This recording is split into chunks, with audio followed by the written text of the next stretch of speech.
Hey, welcome in to beautiful Tropicana field where we've got a great one planned for you guys here tonight between the number 3 seed, the Winter Park Diamond Dawgs, and the number 1 seed, the team that broke the regular season record in wins, the Sanford River Rats.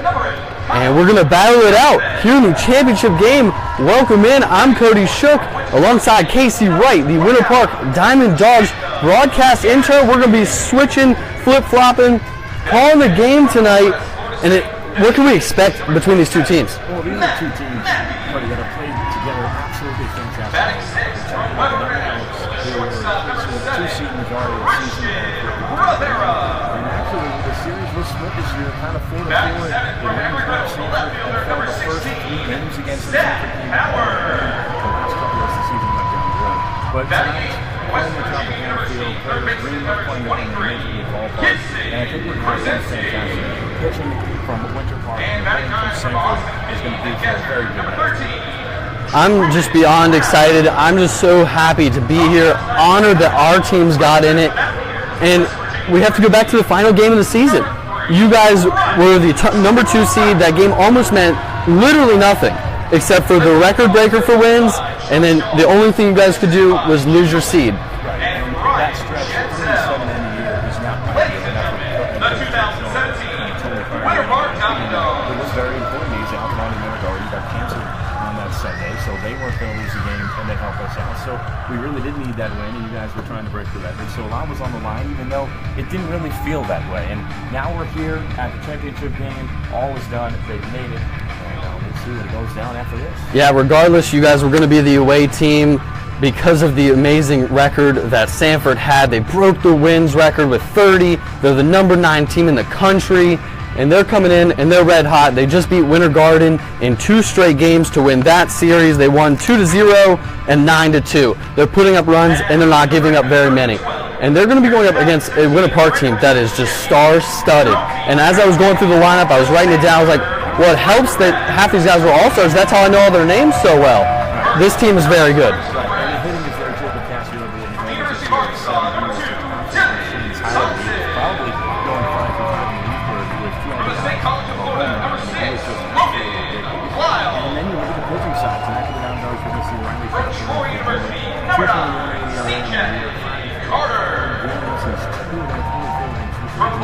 With 31 strikeouts, they lost. The guy who likes to work quick. The pitching plan right now for Winter Park is kind of unknown. Chuck Shaw did a pitcher in the championship this year. We'll see what happens. You just mentioned it. Chuck Shaw was the coach of the Altamont Springs Boom, and he beat Kevin Davidson of the Sanford River Rats. He changes teams. He's still in the ship. What is his mindset going into this game? Chuck Shaw's mindset now is more for the kids. He wants to win this. Absolutely, he wants to win this. But he wants to win this. This is for them to kind of celebrate their season, what they did, why they are doing. That's just the type of guy he is. But don't get me wrong, he definitely does have a side of him that's competitive. And he absolutely wants to win. So I've been talking to the guys in Winter Park prior to the game, listening to the speech he had. I think this was a simple message. Go out there. As the PA guy, League of Operations Director Phil Chinnery is announcing the lineups and team rosters. Casey, you want to take over Winter Park and announce the lineup? So here we got final game of the season, the 2017 Florida Championship starting lineup. Jordan Dawgs from Penn State, the Louisville Dolphins in the right field.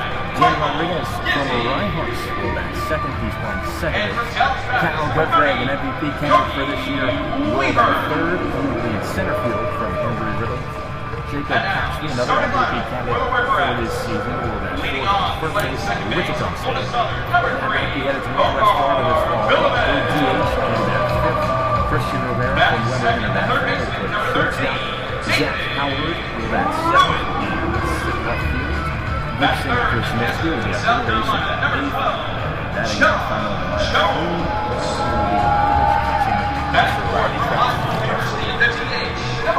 Absolutely incredible lineup. Just to mention again, I'm Cody Shook alongside Casey Wright. If you're watching on Facebook Live, thank you so much for tuning in every single game. Please share it so that way your friends and family can tune in as well. We're going to have a great one here. It's going to be absolutely amazing, electric all the way around. We were here for the Rays game before this game, and it ended by a walk-off home run in the bottom of the 9th inning by Steven Souza Jr. So that just means fireworks, they're about to go off, and it's going to be a great night of baseball for the Florida College Summer League, and we're just happy to bring the game to you guys. So please, just share it so that way your friends and family can tune in as well.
Head coach Kevin Davidson is at the plate right now with the umpires as they get everything figured out, all the ground rules. They've never played here before. Right, so they got to figure it out. It's got to be very interesting to hear what these ground rules will be. Probably very simple. It's a big stadium and wide surroundings and openings on the side. Bullpen is also probably going to be played as that is a foul ground. On the mound today for the home team will be Colton Provey for the Sanford River Rats, and catching him will be John Jones behind the plate. Incredible numbers. Mr. Colton Provey this year is over 14 innings pitched, 12 strikeouts. He's a guy that's going to throw strikes and do his job. And I was actually talking to a few guys and throughout the league and stuff like that, and players, and I'm wondering if Cody is going to go with the Chuck Shaw method and go next man up for pitching wise. You're not going to get too many innings out of the starter because every guy is available to be used. Right, and Chuck Shaw did say he's doing a little bit different this year. He said he may go Riley Trout Hill. I would assume at least 4 to 5, possibly 6 depending on how hot he is, and then bringing some pitchers from there, maybe do one.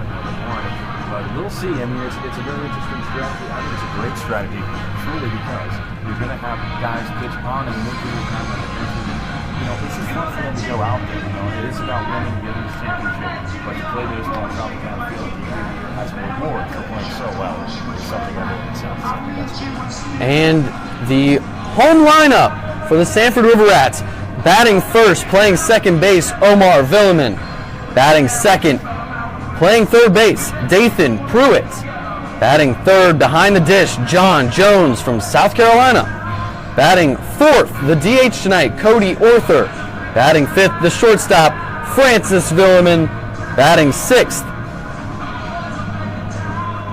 playing left field, Zach Dewart; batting seventh, playing right field, Rodney Tenney; batting eighth, playing first base, Parker Quinn; and batting ninth, playing center field, Richie Rivera. And then again on the mound, Colton Provey.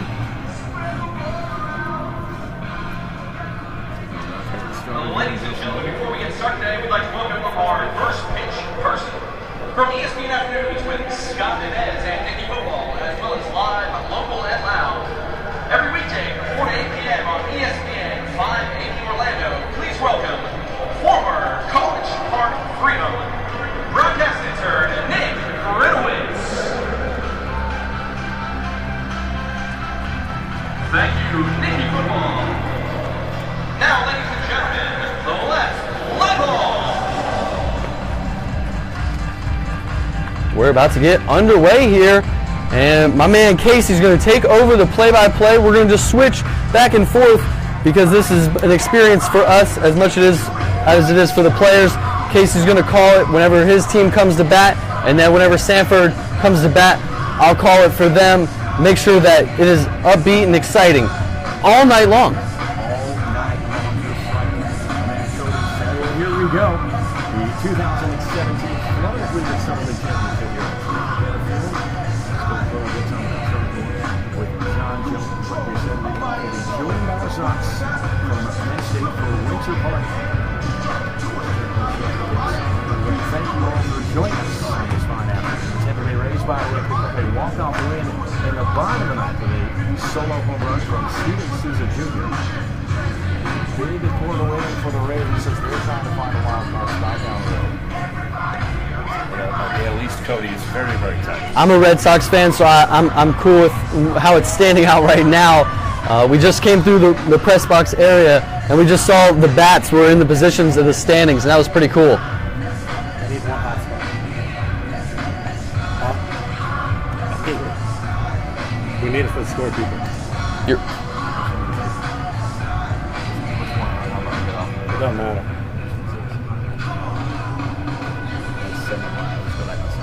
Okay, sorry. The Wi-Fi's not working on this. I'll keep it. I mean, That's the one you're on. if you can, you'd be good.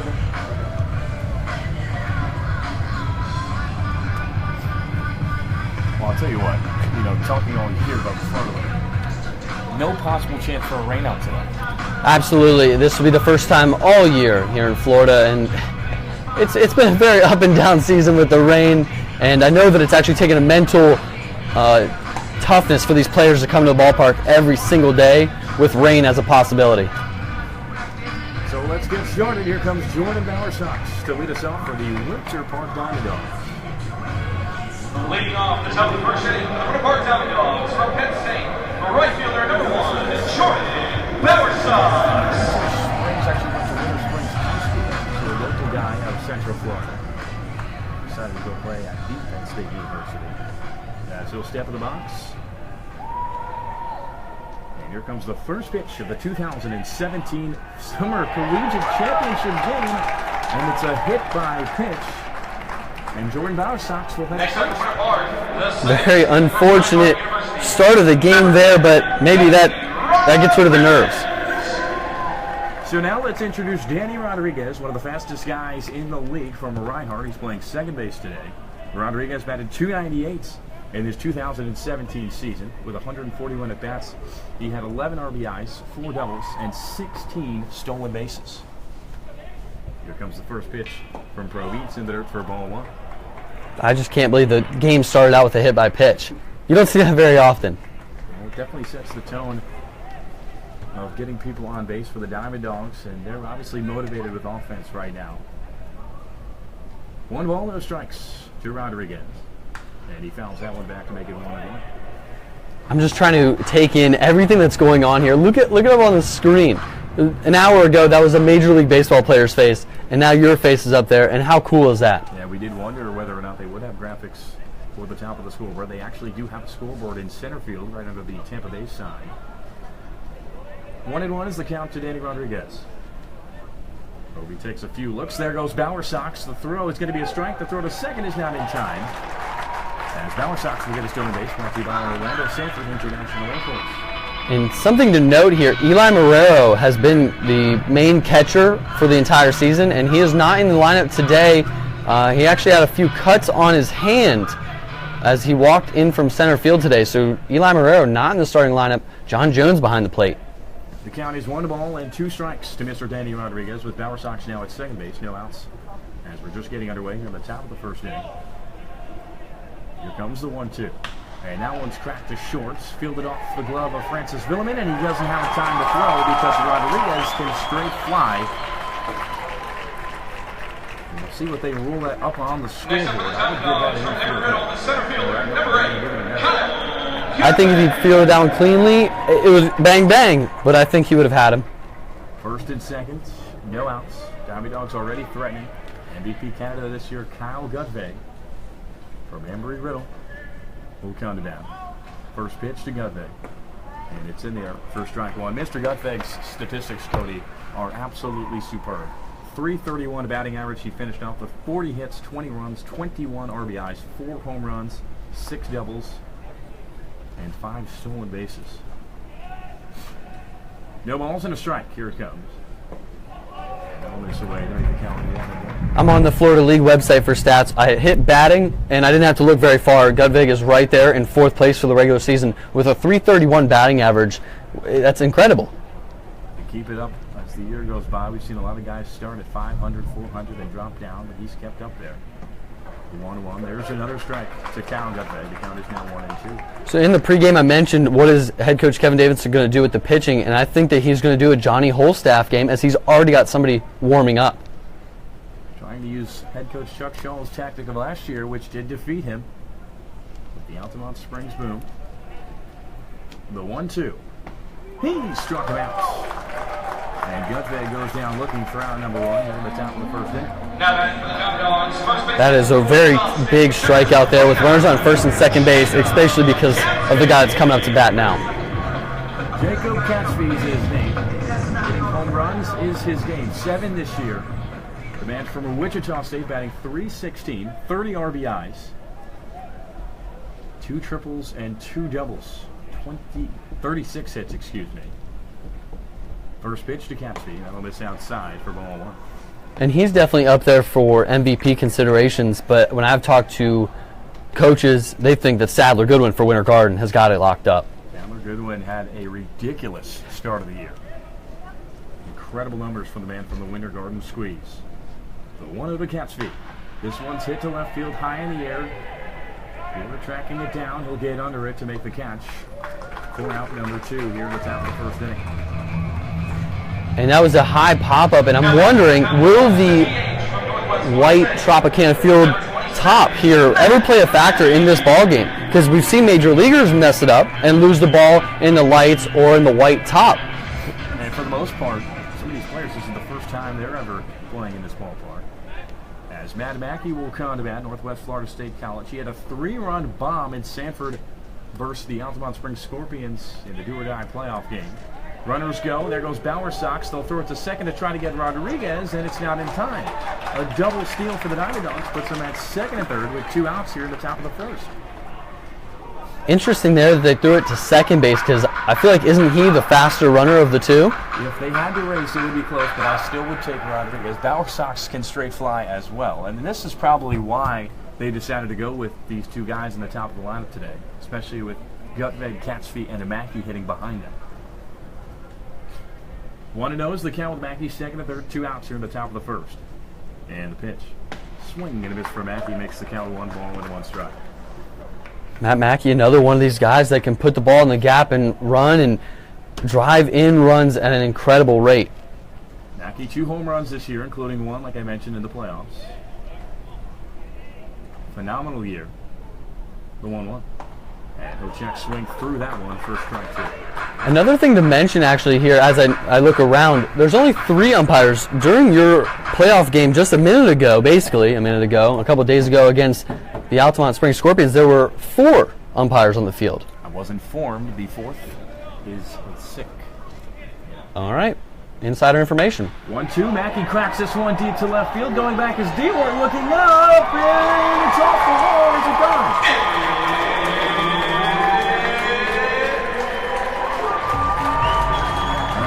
See what they really hit the top of the fence, but it hit it under the yellow line. That's going to be a 2 RBI double for Mr. Matt Mackey. We thought it was gone. So did the PA Phil Sherry. And the Dogs will take a 2-0 lead.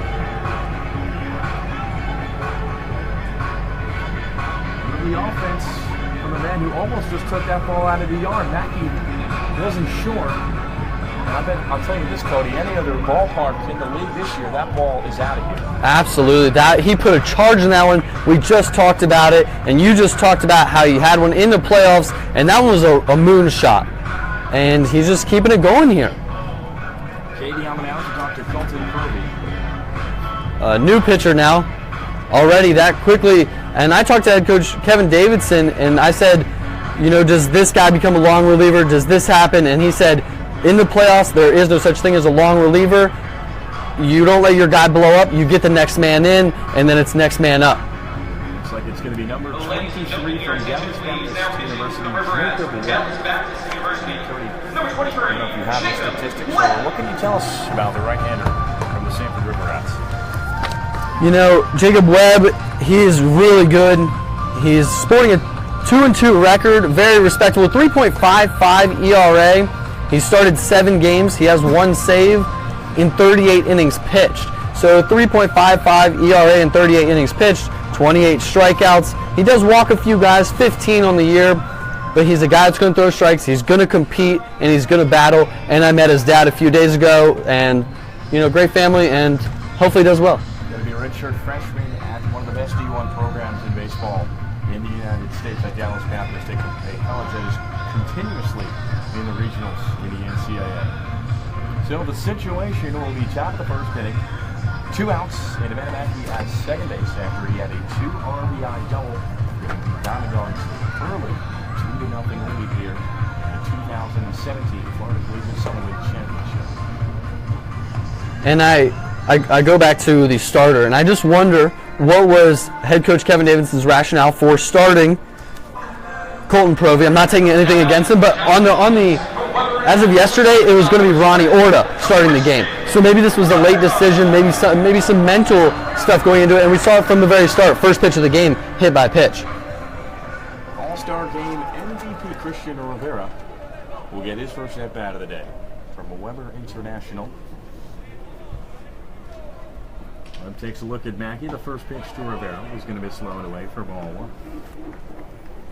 There's no down part in this lineup. Up next would be Zach Howard, and that's just another guy that can put the ball in gap and run. Christian Rivera, 250 this year, 30 hits, 19 RBIs. And that one's going to be slowed away to make the count 2 now. And another stat not many people look at, 20 walks for Christian Rivera. He is so patient at the plate and has great pitch selection. 2-0 is the count, 2 outs. Mackey at second base here at the top of the first inning. And the 2-0. That's going to be slow. Now 3 straight balls from Jacob Webb, who just entered the game here in the top of the first. Leaving for Colton Provey, 3-0 count on Christian Rivera. And just like that, somebody else is warming up in the bullpen for the Sanford River Rats. 3-0's the count. Rivera cracks that one to the left side, and that will go out of play for strike 1. And one lucky fan is going to get to go home with a Florida College Summer League baseball. Man, he's going to have to fight for that one, though. A lot of fans down there.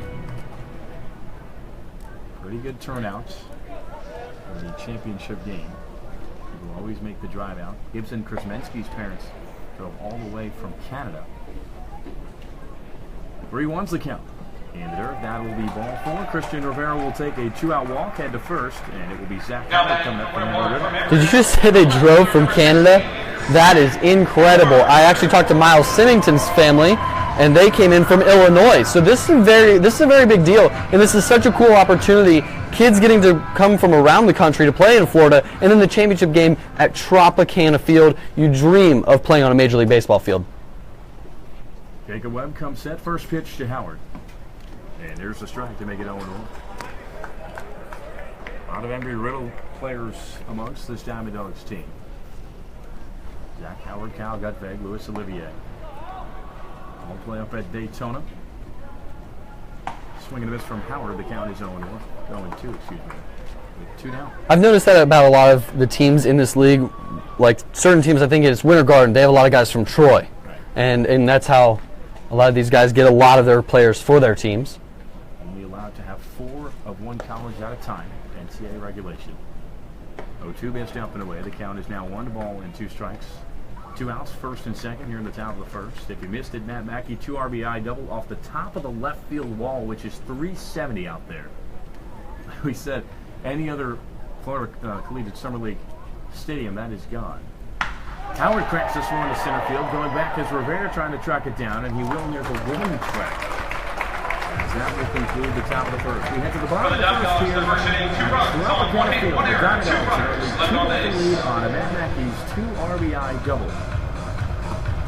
All right, fans, it's time for the Sprint Wireless and Walgreens Stress Ball Toss. Fans,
And we are back here at Tropicana Field. I'm Cody Shook alongside Casey Wright.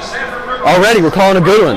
This is incredible. The top of the first inning, Winter Park scored 2 runs on a double off the wall. We're at a Major League Stadium. This is not no high school field. This is a Major League Stadium, and that's a man right there. And the last out, Zach Howard deep to center field near the warning track. That center field wall is 404. So a lot of great talent in this league as Omar Villman, one of the greatest talents in this league. Batted .345 in the regular season, watches ball number 1 here in the bottom of the first inning. Riley Trout, the pitcher for the Diamond Dogs. Like I mentioned, 2.18 ERA this year. Fantastic. 31 strikeouts today. Walks, great ratio. The 1-0 pitch swung on and hit down the left field line, and it will be tracked down just in front of the wall for out number 1. That is the left fielder, Zach Howard. Trout is a spectacular pitcher, throwing strikes and moving the game along. And, we've already seen a pitching change from Sanford, and you really want this guy, if you're Chuck Shaw, to go pretty far in the game. And I know you want other guys to have pitching experience on the mound, but if we're trying to talk about winning this game today, I think this is the guy who's going to get you there. Absolutely, and as we move forward, I've got a question for you as Dathan Pruitt, the third baseman, steps up to bat here. Watches ball 1, and you're a pitcher, correct? Mm-hmm. All right, so we're both pitchers up here. How is it easier or harder for you to pitch with the lead? I think it's definitely easier because you get that confidence. This pitch swung on, hitting the left center field. It is deep, back, and it will land between the left field and center fielder. Dathan Pruitt's rounding second base. He's headed for third base, and he will be in there with a stand-up triple here in the bottom of the first inning. The guys are going to throw strikes. They want to get quick outs. They want this to get underway. And you know that, so why not swing at the first, second pitches? You're going to get that fastball, take it. And we've seen some balls belted you. That is so cool that we're getting to watch our guys on the Jumbotron here. Dathan Pruitt puts one into left center field, stand-up triple. John Jones now from South Carolina is transferring to a Division II school. Comes up to bat here, the starting catcher. DHs and also plays first base. The first pitch here misses inside for ball 1. That's a spectacular athlete played from South Carolina last year. That was Cortez. You got to watch for him in a couple of years. 2000 and whatever MLB. And you just mentioned, all right, so you said that it's easier to pitch with the lead. A lot of pitchers kind of get a little bit more timid because they don't want to be as aggressive. They don't want to lay that fastball in there. The 1-0 pitch here. Swung on and missed for strike 1. And another question here, over under 3 home runs today? I'm going to say under, I think just because of how far it is. The fences are pretty far back, and we've already seen some shots, and they haven't made it out. The 1-1 pitch. In there for strike 2 on John Jones. And back to that, pitching question, when you don't have the lead, you can be a little bit more lax with it. But I think in that sense, if you're trying to win the game, if it's a close game, you're going to want to pitch better. And I see what you're trying to make at that point. 1-2 pitch. Swung on, hit right back to the pitcher. That's not going to get the job done. He goes to first base for out number 2. Probably the most ideal place you want that ball to be hit. Right at the pitcher, short close to the plate because Cody Orther. Get to first base, you can take it on, or to pull it to first base and catch it, which he did. Plenty of time to make it. And a lot of times that's the one where the pitcher sails it and puts it into right field. So good job there by Trout, hopefully related to Mike Trout. Spelled a little different. Cody Orther steps up to bat here. The DH tonight watches ball 1. Riley Trout spells his last name with 2 T's at the end. Cody Orther, I call him Mr. Singles because that is what he does. He puts the ball in play, and he finds himself on first base a lot. The 1-0 pitch in there for strike 1. And I know we've only really seen 2 hits from both sides, but I'm amazed of how aggressive they are being this early on. And last year, it took a while for runs to produce. It took till like the 6th or 7th until the game started to get interesting. 1-1 count here. 2 outs. Runner on third base. This pitch in the dirt for ball 2. And coming into this game, these are 2 of the best hitting teams in the league. So I guess we're not totally surprised that they are coming out swinging. As in the regular season, Winter Park 266 average and Sanford 260. So right there, neck and neck. The 2-1 pitch in there for strike 2. So we have 2s on the board. 2 balls, 2 strikes, 2 outs. Winter Park leads it 2-0 here in the bottom of the first inning. And sometimes numbers can be confusing, though, because Winter Park, and I've seen this, have been streaky with their hitting, and lately they've started to pick it up. So I think that number, could be seen in different ways. The 2-2 pitch. Swung on and strike him out. Drop third strike. Going to throw down to first base. And they've got it for out number 3. We head to the top of the second inning with Winter Park leading 2-0. Thanks, the Floor League is proud to offer a league-wide raffle with 2 great prizes. The grand prize winner will receive an 8-day, 7-night stay at any Diamond Resorts location in North America. The runner-up will receive a weekend at Shingle Creek Resort in Orlando. Tickets are only $10 and will be drawn in the 8th inning of tonight's game. Our team interns are going around the stands right now selling league raffle tickets just $10 each.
Will lead us off. He's playing third base tonight. A few of these guys from WVU down here for the Florida College Summer League. First pitch missed inside to make the count 1 and no strikes. We did have another as well, Brandon White, but he is not here today. Yeah, he pitched in the regular season finale. Yeah, he's not a pitcher, but he did well. Here comes the 1-0 to Krasminski, and that ball is going to be fouled right back at us. I would have been so happy if that came in and we caught that.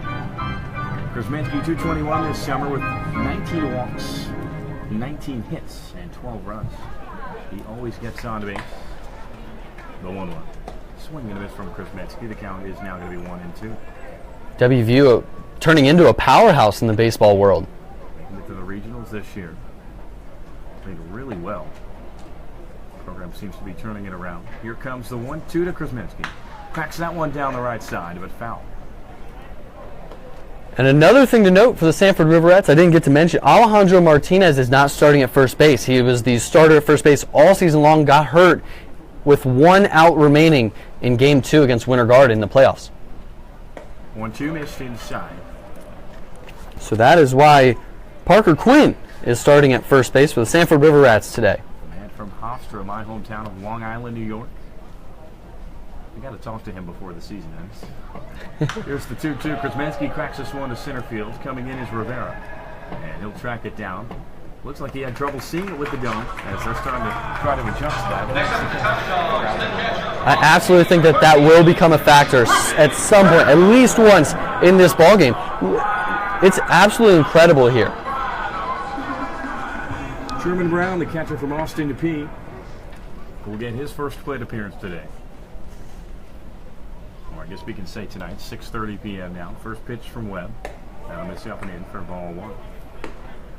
And we're already here in the top of the second inning. And Winter Park, this is their number 9 batter. They're about to turn this thing back around to the top. The 1-0. Brown cracks that one into the stands. Now moves to 1-1. 1 out, nobody on here in the top of the second inning. Diamond Dogs lead it 2-0. 1 hit apiece. Game started with a hit by pitch, and then he later scored. Danny Rodriguez, the next guy, got on by way of the E6. 1-1. Brown cracks that foul once again in the exact same location to make the count 1 ball and 2 strikes. And you never know here how long Jacob Webb from Dallas Baptist is going to go, as somebody is already warming up in the bullpen for the River Rats. But he has come in and he's thrown pretty well. The 1-2 to Brown. That one's hit on the ground. Third baseman Pruitt. It'll stay fair, and that's going to be a hit for Truman Brown. Infield single gives it the second hit of the day for the Knights. As I start saying that now. Dathan Pruitt couldn't do anything with that one. All he had to do was just put that one in his pocket and say, hey, you beat us on this one. Top of the order with Jordan Bowersox from Penn State. Bowersox, like Cody mentioned, the awkward start of the game, hit by a pitch, got on base, ended up scoring on the double from Matt Mackey. And the pickoff attempt to first, not in time. For me, if I'm Chuck Shaw, I'm happy with the way this game is starting. Chuck Shaw has always questioned whether or not the offense can stay consistent. He said, if we play well today offensively, I'm not worried about the pitching. Swing and a miss from Bowersox, and the count moves to 0-1. And that's confidence from your coach. You definitely want to hear that. You want to say that the momentum going with the offense, because he knows how confident he is in his pitching, and he'll know that'll be there. They Riley Trout so far, good start. Bowersox cracks this one deep to left field. Going back, looking up, and it's out of here. 2-run home run.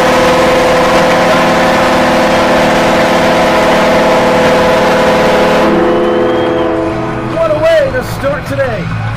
2-run home run, Jordan Bowersox. Absolutely earth-shattering. Third pitch of the night. Kevin Davidson will head to the mound, and he got it over there in the short porch and left. And that it didn't matter if that was a short porch or a long porch. That thing was 10 rows deep down the left field line. An absolute shot. So you're still sticking with under 3 home runs? I'll still stick with it because that's one here in the second inning. I'm not sure we're going to see this much hit. But we've already seen one go off the wall. We've seen one go into left center. Oh my goodness. You couldn't have asked for a better start for the offense today. Riley Trout now probably has all the confidence in the world to head back out of the mound and try to give the Diamondbacks to at least 6-7 full innings.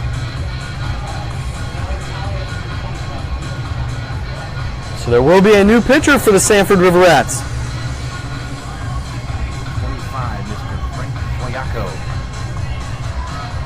Can you tell us? Man, I could talk about Frank Foyaco all day long, and I honestly think he was probably the only All-Star Game snub. I think that he should have been in as a pitcher. Has electric stuff.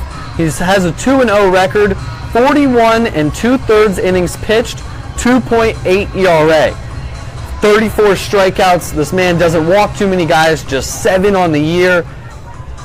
He started 8 games. Honestly, I think you could have made a case for him starting this ball game. He was a guy that always pitched. You mentioned it earlier in the year.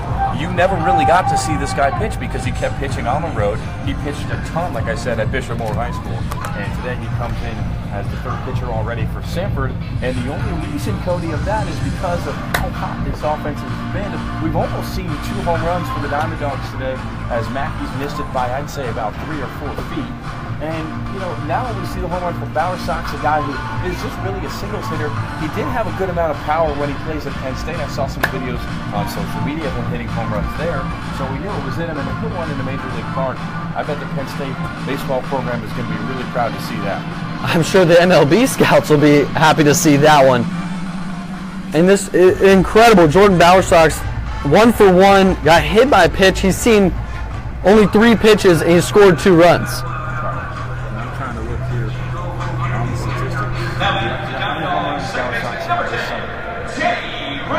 You said that he's a leadoff guy. I'm going to say 0. Yeah, so that is the biggest one of his And probably the biggest one of his life, right. Honestly. We're at Tropicana Field, and Wheeler Park already leads it 4-0 here in the top of the second inning.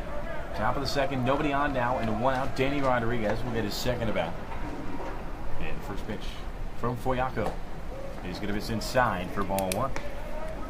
Foyaco, a guy that has many different deliveries, has a Johnny Cueto type style to him where he shimmies and shakes and also changes his delivery. But then halfway through the year, he was told he's not allowed to do that anymore. Here's the 1-0. That one misses inside. Now 2 balls and no strikes from the man from Reinhardt, who's at second base defensively for the Diamond Dogs. Kyle Gutbag on deck. So that was your leadoff hitter who hit the 2-run home run. As Rodriguez fouls this one. And, you know, as broadcasters, we kind of have to wait now to see where these balls are going to go. A lot more wide foul sides, I guess you could call them today. Because, you know, normally at ballparks, you don't have that much room. Here, you have tons of room. Absolutely. Sanford Memorial does not have this much foul ball territory. 2-1. Rodriguez decides to drop down a bunt attempt, but he pulls it back in time. So the count is 3 balls and 1 strike. 1 out here in the top of the second inning. Diamond Dogs already out fly 4-0. And the 3-1. Rodriguez cracks this one to left center, trying to track it down as Rivera, and he will make the catch deep in left center for out number 2. He really put a charge in that one. I honestly thought that was going to get down. Richie Rivera, one of the fastest outfielders in the league, and to prove that, go look at his stolen base stats. The man he flies on the base paths. Gutbag, 2 down, nobody on. Diamond Dogs continuing to swing the bat. First pitch from Foyaco to Gutbag, that's going to be slow, and the count is now 1-0. And I have a question for you, but I'll ask it after this pitch here. Here's the 1-0 from Foyaco. Gutbag pops this one up to shallow center. Rivera had to come charging in. He'll get under it. And to make the catch, Richie Rivera out there in center working. The second inning, 2 runs on 2 hits. A 2-run homer from Jordan Bauer Sox. And the Diamond Dogs are up 4-0. League round, we're also starting a regular round. We've got a couple of great prizes for you tonight. A bit of an upset going on so far. I missed the home run. I was told for on the forward, and I heard the siren. Where'd the home run go? Left center. So like right, you see the foul pole? Yeah. You see like the walkway? Like the stairs. Yeah. Yeah, it's there. Right up to the left, a little bit over that. Like just inside the foul pole. Yeah. Oh, down. Okay. Yeah, he hit it in the short court. Because that 370 is tough, man. Mackey almost hit it 370. I saw him. I thought he had it at first. I took him back on the field, thinking when I thought it hit something like a seat and came back on. Nuts. Well, I would tell you, Winter Park's played Sanford unbelievably well this year. So 4-0 lead right now. If Sanford bats don't get going soon, I think it's going to be a wash. I think we're going to just run. Beautiful view. I love this view. Oh, yeah. This isn't even the actual press box. The actual press box is like up one more. Oh yeah. This So is this is good enough for me, yeah. I think this is just for like. Well, the official score for the Rays, actually, I know him. Whoever that guy is, pressing for me. Oh, yeah, okay. Yeah, this is for the senior director. The official score for the Rays, he was up here earlier. And we are back here at Tropicana Field as we head to the bottom of the second inning. Thank you all so much for tuning in on Facebook Live. If you could please just share it so that way your friends and family can tune in as well. We're here at beautiful Tropicana Field for the championship game between the Winter Park Diamond Dogs and the Sanford River Rats. Winter Park's already up 4-0 as Francis Villeman steps up to bat here to try to get something going. Jordan Bauer Sox, if you missed it, 2-run shot in the top of the second here at Tropicana Field. First pitch swung on and hit to shortstop. He's going to go to first, and he's got it for the 6-3 putout, and out number 1. Hey, look, Christian Rivera is one of the smoothest shortstops I have ever seen. Not just this summer. I have ever seen. This guy has a fantastic arm. His glove work is superb. And he's in my top 5 of what I've seen in my life at a ballpark watching the game. It's ridiculous. And as you were saying that, I was looking at the replay on the Jumbotron and absolutely just, I've gotten to see him a few times, and there's a reason why he was the All-Star Game MVP. And first pitch here to Zach Dewart. Misses low for ball 1. Dewart, a guy that's come on late, batted mid-100s all year, but has a great first step in the outfield and a great arm. He's a great addition for the Sanford River Rats, and his bat's really coming along here late in the season, and I think that's why he got the nod here in the championship game. This pitch swung on and fouled out of play for strike number 1. He's also headed to big-time SEC school of Missouri in his first year. 2-1 count now on Dewart here, trying to get something going. If the Rats don't get something going here quickly, the 2-1 pitch in there for strike 2. And honestly, I thought that Francis would at least take a few pitches, maybe try to rack up that pitch count for Trout on the mound. Well, each inning that goes by, Cody, is one less you have for the rest of the game. Absolutely. The 2-2 pitch misses in the dirt. 3 balls, 2 strikes, and I think that was just a waste pitch there. Just no reason to lay one in there on a 2-2 count. Right, and Trout's working really quickly, as you can tell. He gets right back on that mound. And I love to see that from a pitcher because that's the exact same way I am. The 3-2 pitch swung on and hit high in the air, and the catcher has got it. A great play behind the plate for Truman Brown to record out number 2. Fantastic defensive catcher. Now that is the right fielder from Georgia Gwinnett. Number 3, That's the selling because he showed up pretty late in the season. But we were happy to have him because I'll tell you what, man, he threw this ball at a lot of people. Honestly, when I talked about losing the ball in the sky, I thought that it would be a catcher. And so Truman Brown right there, proves me wrong and makes a great catch. I'll tell you what, these views have me so confused because I thought that ball was going to first base. Not thinking it was behind home plate. Rodney Tenney, the right fielder, steps up, drops down a bunt going down the third base line, but it will go foul. So Rodney Tenney will have to come back to home plate with an 0-1 count with 2 outs in the bottom of the second inning, down by 4 runs. Yeah, they're in a run right now, Sanford is. So, we'll see how they pick it up. Like we said, a lot of game left. We're only in the bottom of the second inning. But I did say every inning that goes by is one less you have, and you got to start hitting it. Only 1 hit so far. And that was a stand-up triple by Dathan Pruitt. The 0-1 pitch in there, outside corner for strike 2. And you would think just how the Diamond Dogs started in the first and second inning as well, you would think that Sanford would do the same thing. He started off with a leadoff triple. We're like, okay, here we go again. And then Riley Trout did a great job of getting out of that inning and stranding him there. The 0-2 pitch misses high. 1 ball, 2 strikes. And I think that was a big rally killer. You hit a stand-up triple with 1 out, and you don't score. That's a very big rally momentum killer for the Sanford River Rats. Riley Trout here. 1-2 count on Rodney Tenney as he steps out of the box. Right, and I think he pointed to the dugout. They were all hyped and ready to go. And you have that going in full swing, and then, Chopper on the ground. There's already 1 out, so definitely need to get him across to start the rally. But 4-0 now. I'll tell you what, that's tough. 1-2 pitch, and it hits him, so he will take the free 90 jog down to first base here with 2 outs. And Parker Quinn comes up to bat, a guy that has power, hasn't showed it too much, but when he does hit the home runs, they're the clutch of the clutch. And it takes 1 shot to do it. Like we said, the Red Sox, no homers in the regular season, but a huge one in the championship game that he'll never forget. Parker Quinn from Hofstra. And Trout is in the stretch for the second time tonight. The first pitch swung on and missed for strike 1. Riley Trout has an absolute nasty slider, and he throws the ball pretty hard. I would say fastball's up there about 87 to 88, possibly touching 90 once or twice. 0-1 count here on Quinn, the first baseman. Swing and a miss on that one. High fastball for strike 2. When you have a 4-0 lead, 2 outs, runner at first, not really thinking about him that much. Tenney is absolutely fast and can fly, but I think at this point he's just trying to get the out, especially head 0-2. Oh, absolutely, especially this late in the lineup. Runners on the move to second base. It pitches a ball, and he is thrown out at second base for the caught stealing, and out number 3. We head to the top of the third inning, where the Winter Park Diamond Dogs are going to try to add on to their 4-0 lead.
here early in the top of the third. Oh, absolutely. And as this inning goes, I'm going to ask you a question. I meant to ask it an inning ago, but the inning ended the next pitch.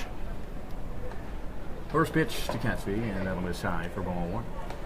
So coming into this game last year, Chuck Shaw had the idea, I'm going to use every pitcher. All right. The 1-0.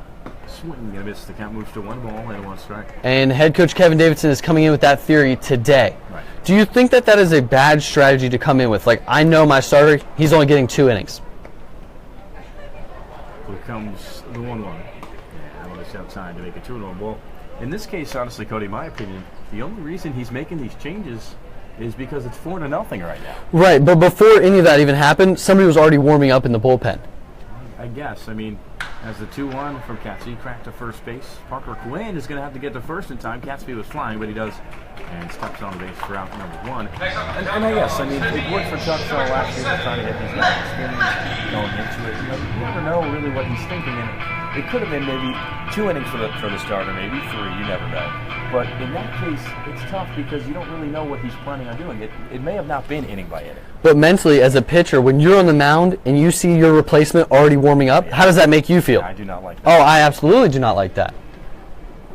First pitch to Mackey, and straight at Foyaco on the mound. He almost trips, but he steps back and gets to his feet, throws him out at first for round number 2. Mackey trying to make a Dawgs time. He was at bat.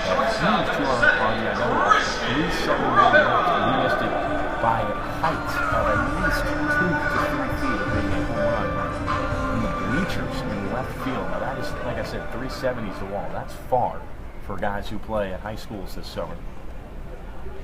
And I told you, Frank Foyaco, he's the man out there. He doesn't walk people, throws a lot of strikes, and mixes things up. First pitch to Christian Rivera is fouled away on the left side, and the count is now 0-1. He's definitely a strikes thrower, just like Trout. And that's exactly what the River Rats need here. And as I see down the bullpen, a lot of guys are throwing and staying loose here. Here's the 0-1. And that'll miss low to make the count 1 ball and 1 strike to Christian Rivera, the shortstop tonight from Weber International. 1-1, the count, 2 outs, nobody on. And the pitch from Foyaco, that'll miss inside. Now 2 balls and 1 strike. 4-0 lead, Winter Park out in front. In the 2017 championship game. Here's the 2-1. That'll miss outside, now a hitter's count to number 7.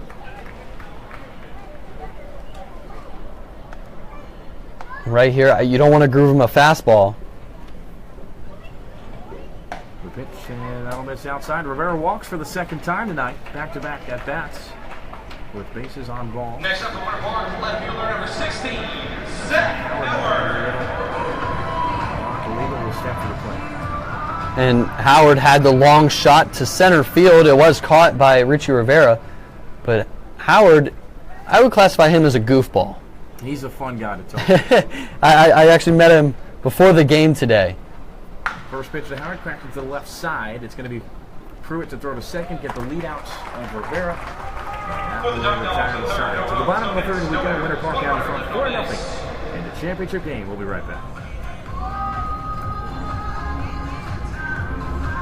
Attention fans, everyone check your pockets. We have found a wallet in the stadium. If you're missing a wallet, head to gate 4.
And we are back here at Tropicana Field. I'm Cody Shook alongside Casey Wright. We head to the bottom of the third inning where the Sanford River Rats have got to get something going here, down by 4 runs early.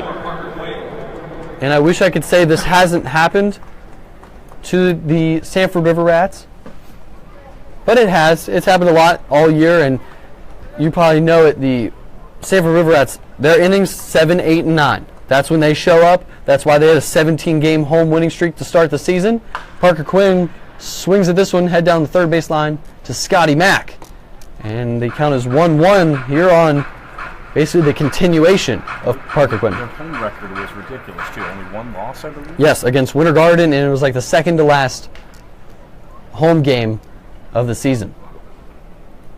The 1-1 pitch here. Swung on in a high pop-up, straight up in the air. And the first baseman, Jacob Katzvey, has got it for out number 1. That's got to be tough. You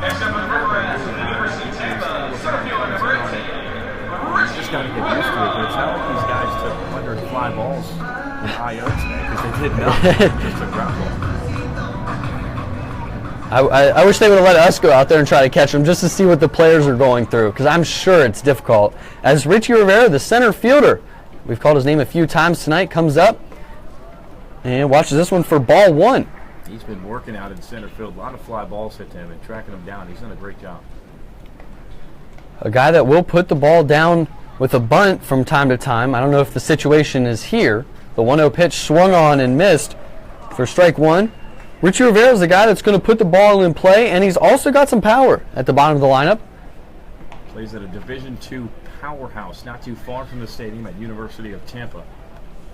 The 1-1 pitch swung on and driven deep to center field, but that is easily caught out there by Kyle Gutveg right in front of the track.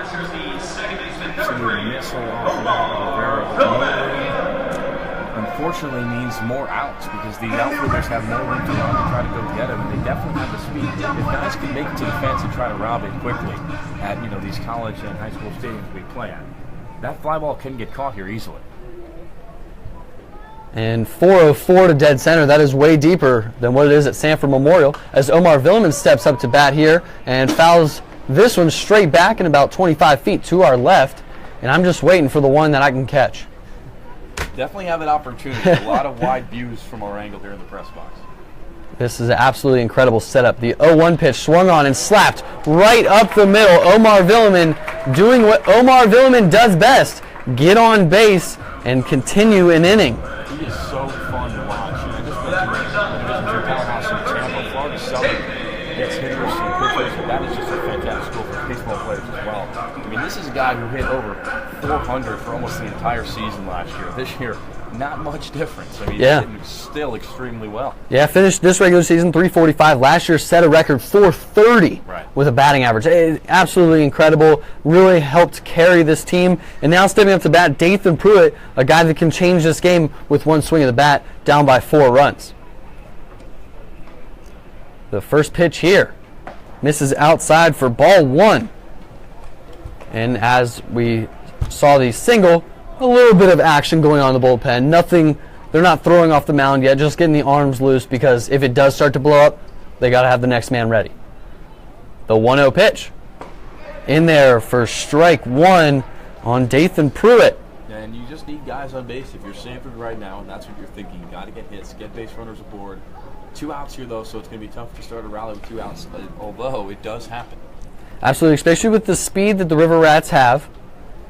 Dathan Pruitt, a 256 batter, swings at this one, heads down the right field line and out of play into the empty stands behind the first base dugout. It's cool, though, to see. Obviously, they blocked off pretty much the entire portion of the stadium besides the front view here, and to see the process of how stadiums get broken down after games. Yeah, absolutely.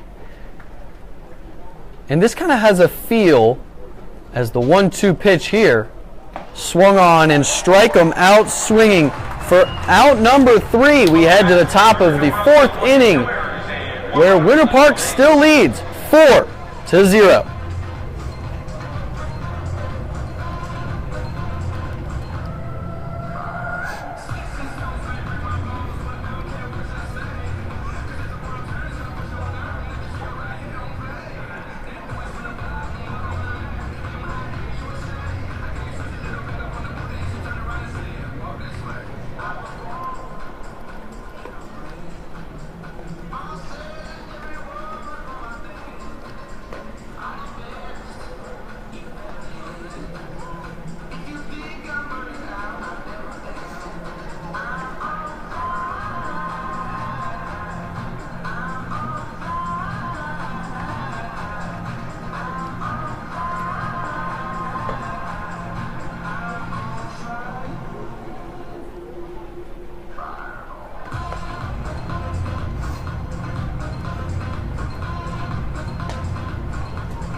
fourth inning here at Tropicana Field in the Florida Collegiate Summer League Championship. This 2017 summer, as the Diamond Dogs lead it 4-0. Frank Foyaco back out on the mound.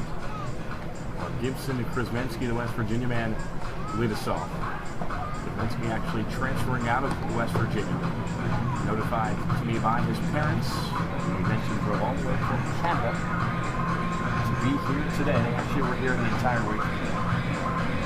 Staying in a hotel to make sure they can watch their son play here each day. This is something you definitely do not want to miss. He is on this team. About ready to go. Casey Wright here, Winter Park broadcaster. Cody Shuck, Sanford broadcaster alongside me. We've been going back and forth. It's an incredible broadcast so far. I think that we can speak for both of us saying we've killed it. Oh, absolutely. And I appreciate everybody that's watching on Facebook Live right now. If you could please just share it so that way your friends and family can tune in.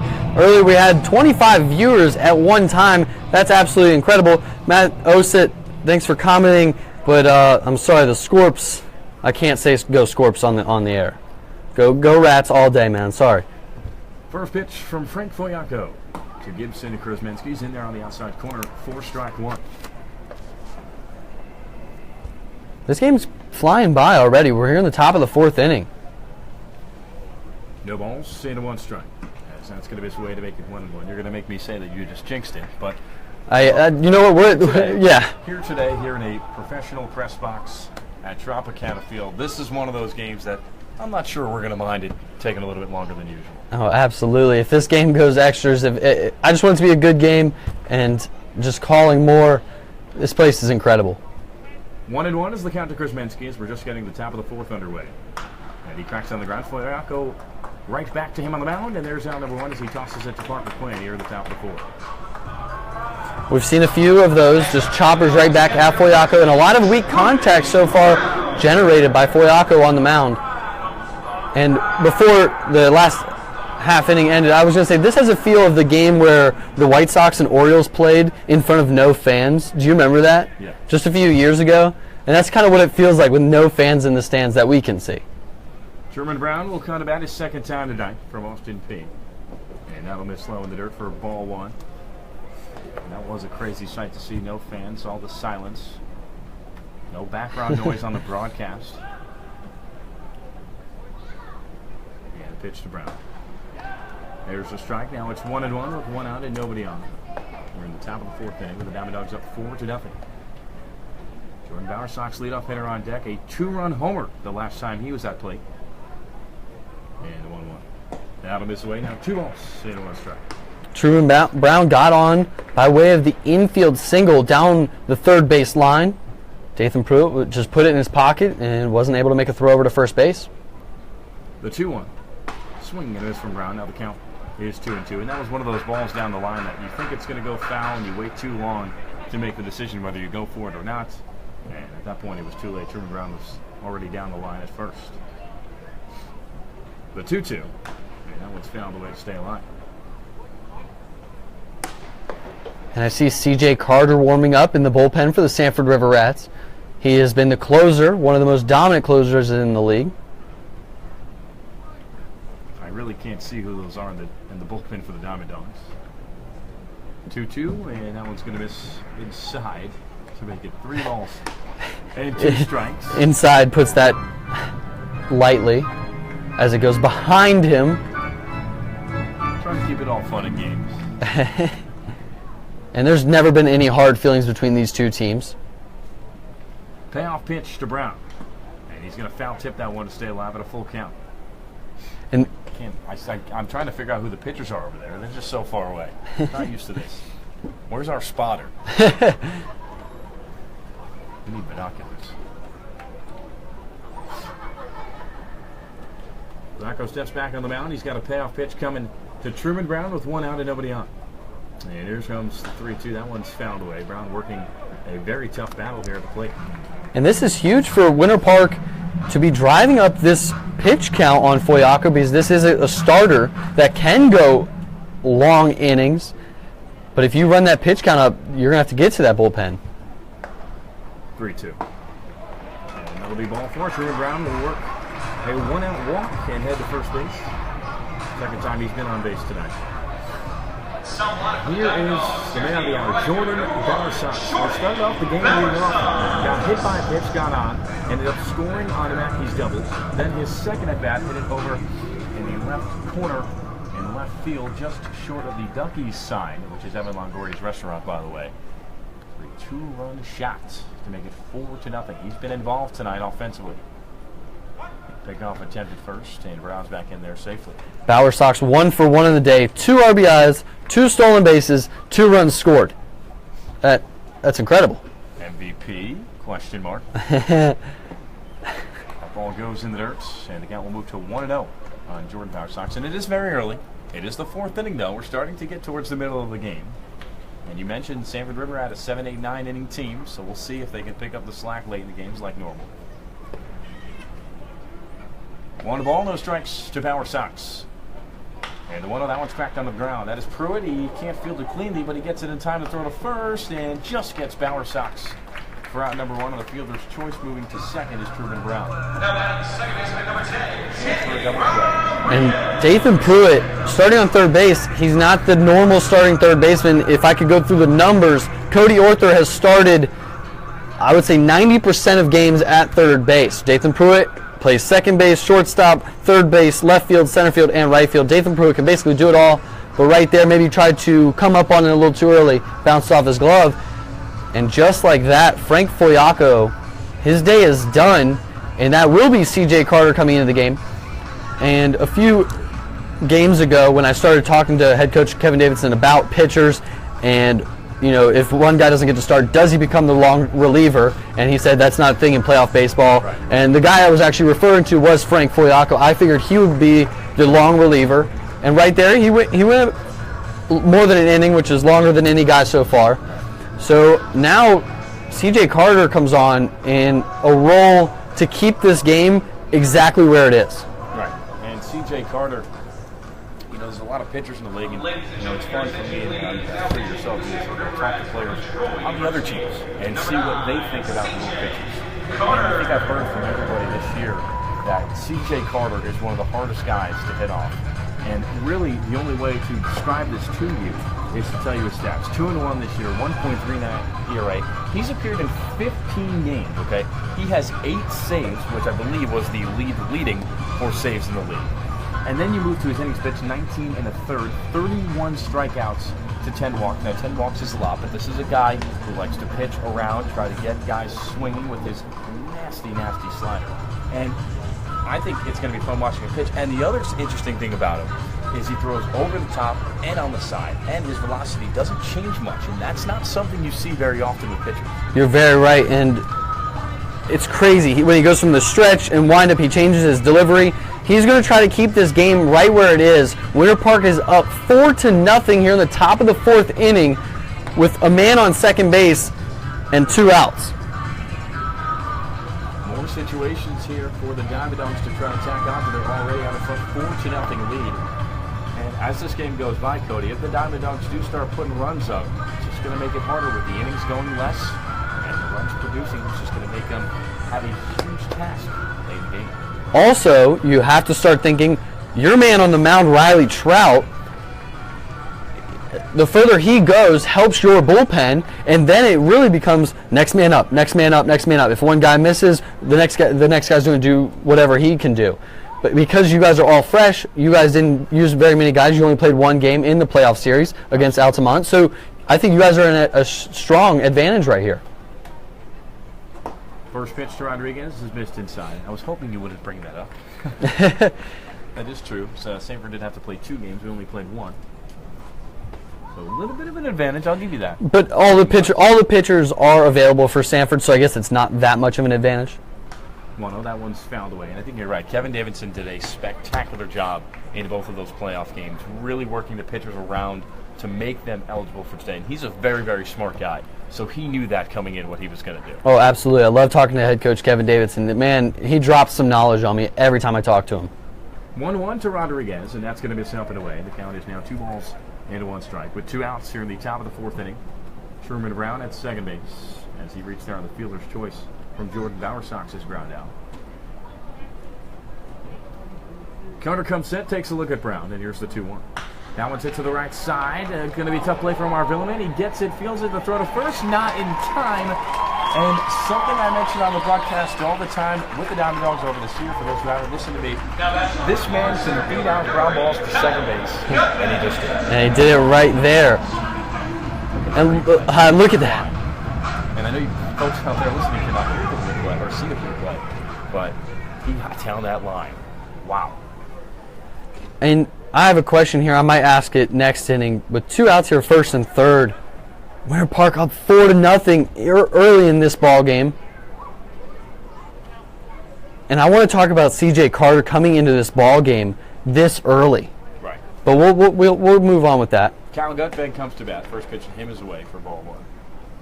And I wouldn't be surprised, especially with 2 outs and Gutfeld at bat, if Rodriguez does try to take second to eliminate another force play, to have a chance to make it tough on the infield where the ground, if a ground ball does occur.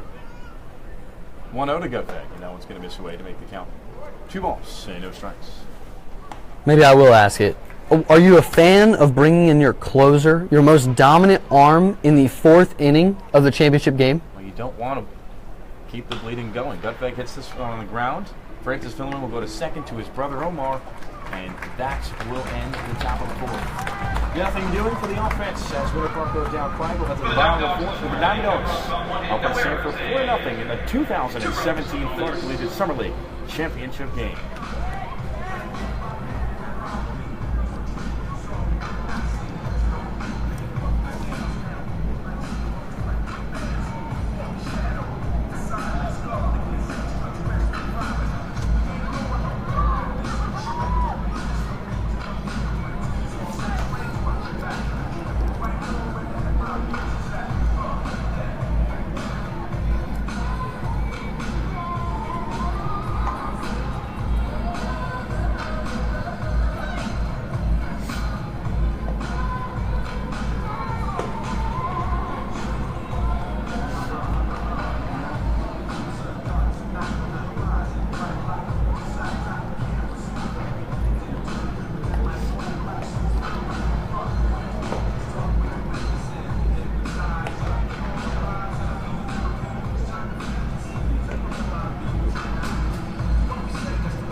And we're back here at beautiful Tropicana Field in St. Petersburg, Florida.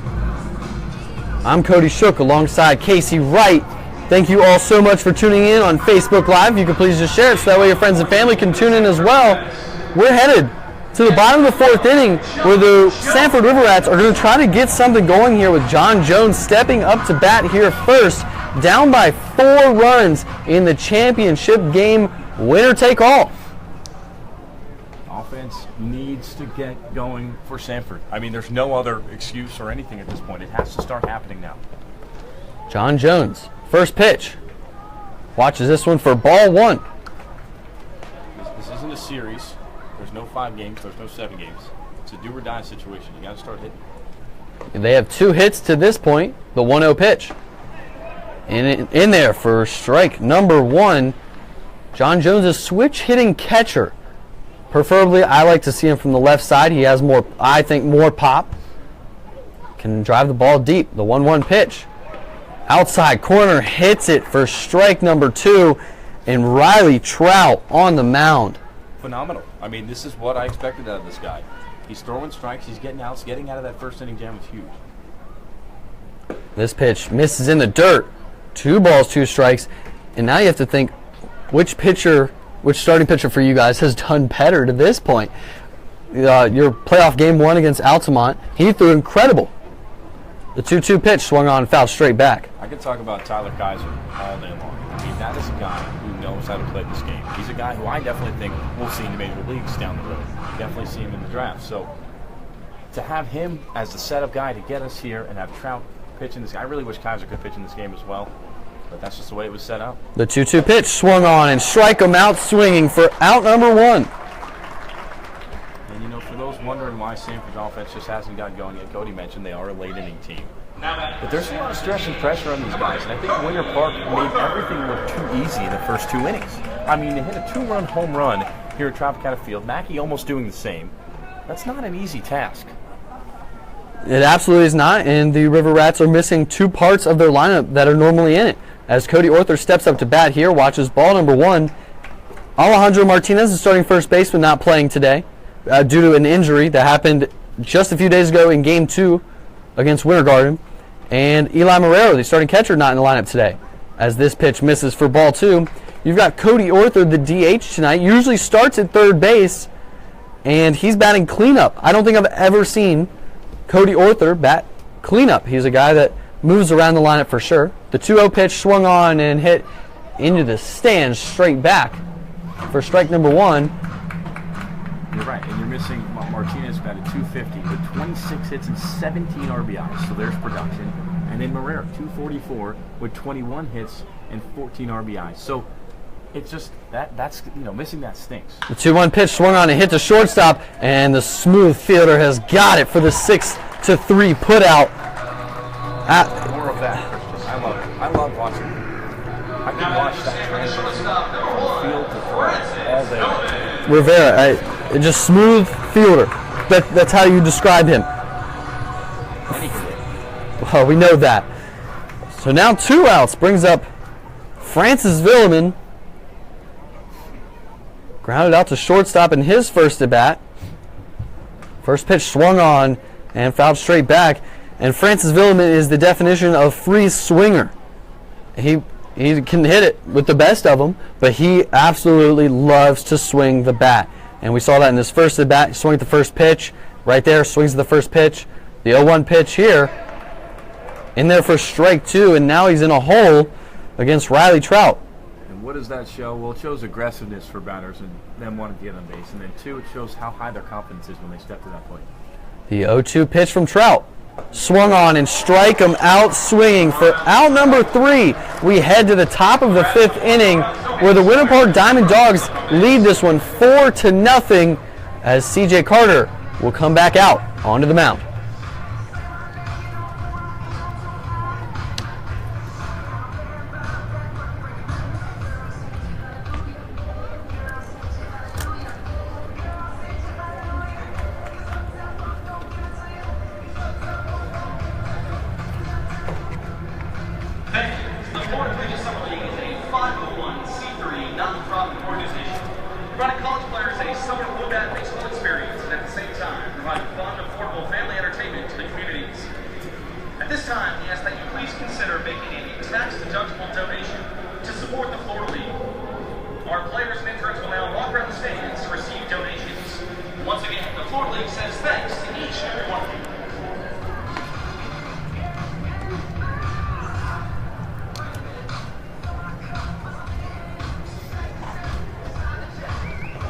Back here at Tropicana Field, the 2017 Florida Collegiate Summer League Championship. Diamond Dogs lead it 4-0 as we head to the top of the 5th inning. Jacob Catsfield will lead us off. C.J. Carter back on the mound once again. I'm Casey run along with Cody Shook. Beautiful evening. Fantastic stadium. I've got different opinions, Cody, on Tropicana Field. My opinion is I love it. I think it's different. It's an incredible atmosphere. And I've gotten to see 3 different ball games here this summer.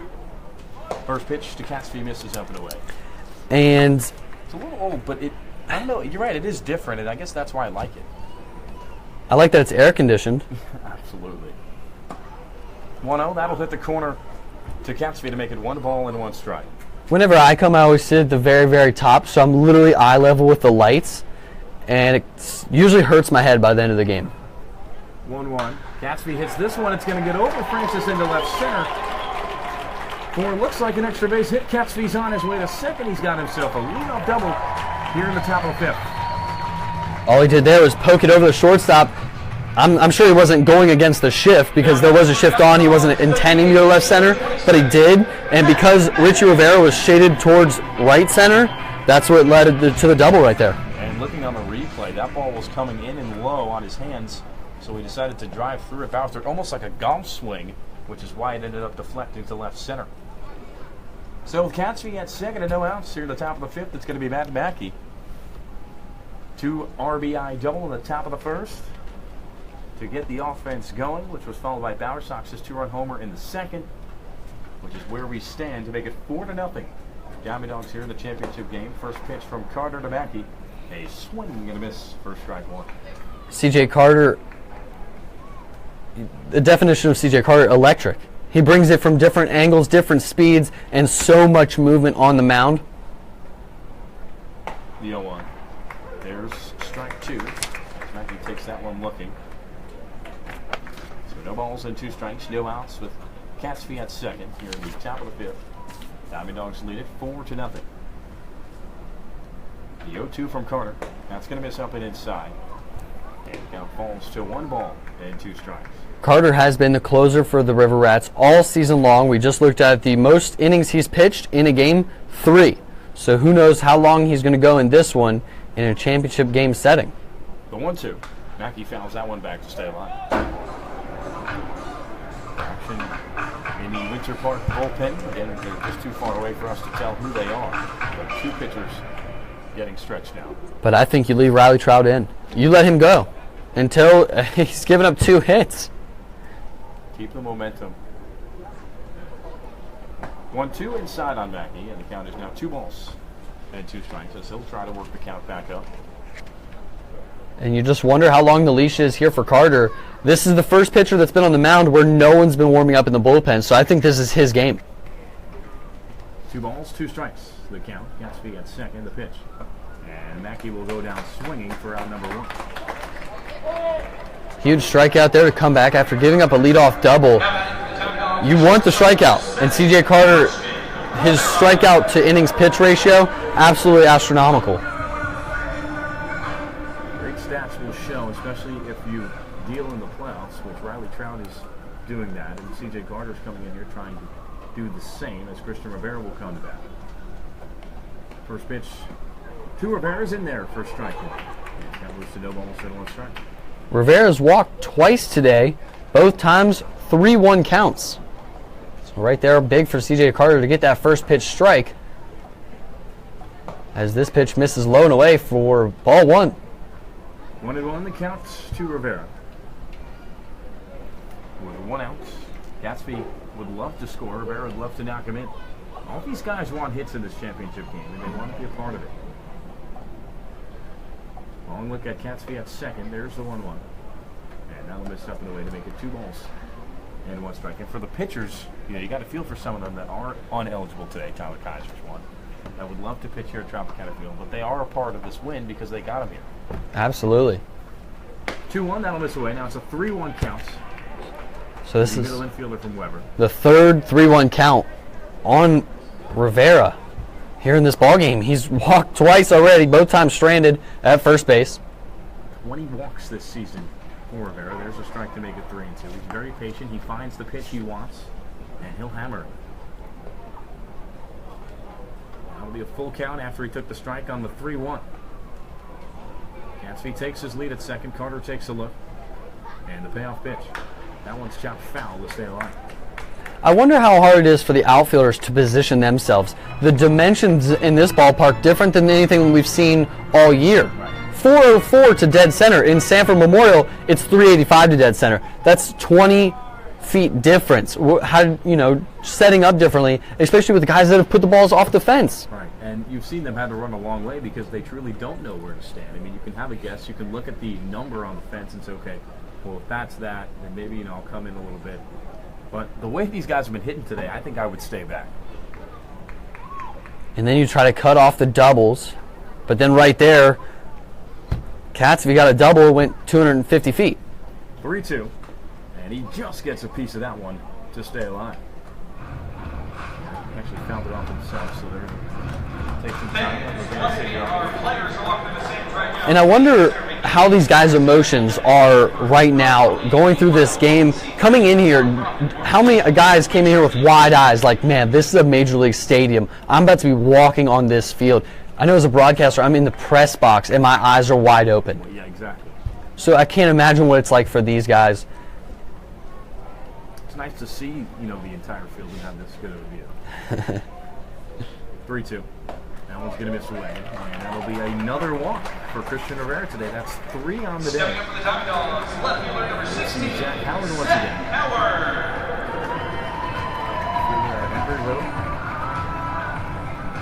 Bishop Moore, the press box. There's 2 windows, pretty tough to squeeze in there, so it's tough to see the corners being right and left field. Not a bad view, but tough to see the entire field at one angle. Another cool thing about this place, it's open air, so we can hear if it ticks off the bat on a foul ball. Right. First pitch to Howard misses high for ball 1. And that's something important on broadcast. You need to have that background noise. And Sanford is closed. There's windows, there's doors. So this is an absolutely incredible experience. 1-0 to Howard. Swing and a miss, and the count moves to 1 ball and 1 strike. Howard is definitely coming up to the plate with an approach. He wants to swing it. He wants to be the guy, and there's nothing wrong with that. He put a charge into one in the first inning. 1-1. Swing and a miss, and now the count is 1-2. Howard, by the way, 23 hits this summer with 13 RBIs. You've got guys on base, and you've got the lead. There's no better time to take that hack. He's trying to put this ball in the gap and send his guys running around the carousel. Howard also had 3 home runs. The 1-2, that one misses away. Now the count is even at 2 balls and 2 strikes. But I feel like I do know the mindset for the River Rats right now. They understand what this game is, and they understand that every game that they played this year, they've been down in every game. 2-2. That one's off the inside of his bat. Right at Billerman catching. He's got to get back to second. He's not there in time. It'll be a double play. And now we'll land at the top of the 5th. 1 hit, no runs, no errors. Down to 4-0 in the 2017 season. League-wide, presented sponsors. 3-2 Sports, Tony's Sports Grill, Howard Advantages, 1 EW Fitness, Orlando Sanford International Airport, and Ying Lane. We'd also like to thank Major League Baseball and the Tampa Bay Rays for their continued support.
Hey, we are back here at Sanford at Tropicana Field. Excuse me, I'm so used to saying that. This is the first time that I've got to call a game at a different place. I'm used to the Sanford Memorial.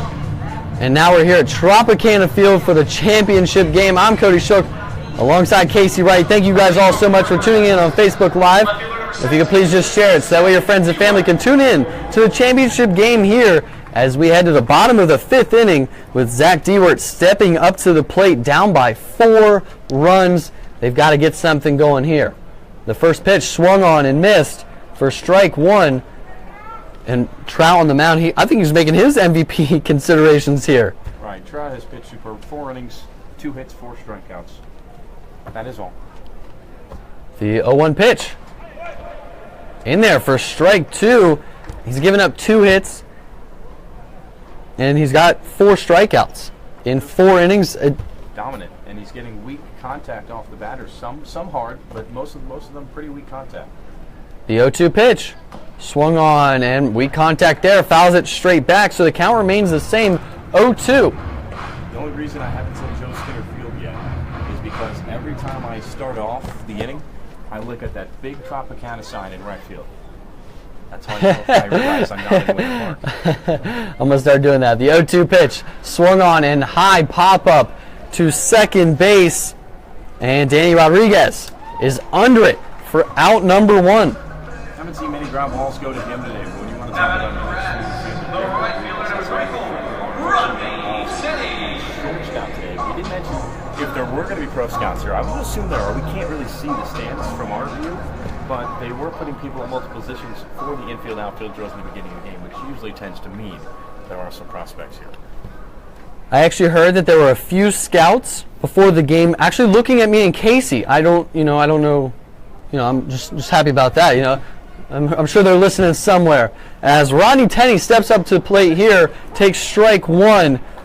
And no, I'm just for real. Though, if there are scouts, they're seeing a show. They're seeing a lot of great prospects, and for Winter Park, they're doing a great job. Oh yeah. The 0-1 pitch here on Tenney, squares around the bunt, pulls it back, misses for ball 1. How about Bower Sox? A 2-run shot at a Major League ballpark from Penn State, a D1 program. Definitely going to keep an eye on him. Also has tons and tons of speed. The 1-1 pitch. And it hits Tenney for the second time in this ballgame. Tenney's on board via the hit by pitch. The last time he got hit, he got caught stealing. Well, at least we're consistent. That's 2 hit by pitches on Tenney, 3 straight walks for Christian Rivera. Staying consistent is something. And I still don't think that's any cause for concern for Riley Trout on the mound. No, I think it's one mishap, one mispitch, one thing you didn't know. And a guy who's so locked into a game like this, he knows what it was. We're both pitchers, we both can tell you. When you make a mistake, you know what it is, you know what it is, the next pitch you got to execute and get it done. Simple as that. And we're seeing a pinch hitter here. This will be number 11, Eli Marrero, coming in for Parker Quinn. I believe that would put him at first base now. I am honestly not sure how it's going to go, but I would assume John Jones would actually go to first base and Eli Marrero would be behind the plate. First pitch misses high for ball 1. A little defense switch. I like that from Cody. Or, I don't think I've seen Marrero at first base. I don't think the fans have seen it. I think he has played first base, but I don't know how many of the Sanford River Rat fans have seen Marrero at first base this year. The 1-0 pitch in there, outside corner for strike 1, and he's doing a great job. Like I'm not supposed to be hyping this man up as much as I am. Riley Trout, he's painting the corners both sides, high, low, mixing up speeds. He's doing a great job on the mound. The 1-1 pitch here, leg lifts, deals, swung on and missed, and there was the high fastball, got him to chase. Well, I feel like him and Truman Brown established a game plan before today even started. I feel like these guys have been communicating with each other and saying, look, we've played Sanford a number of times this year.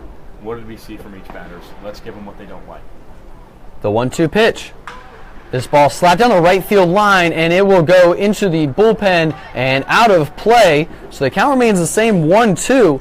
And Eli Marrero, the reason why he wasn't in the starting lineup, actually I'm not sure if this is the reason, but he came into the dugout here earlier with cuts all over his hands. So I'm not sure what happened there, but Eli Marrero is now in the game, pinch hitting for Parker Quinn. The 1-2 pitch. Swung on, strike him out, throw down to first base. He is safe.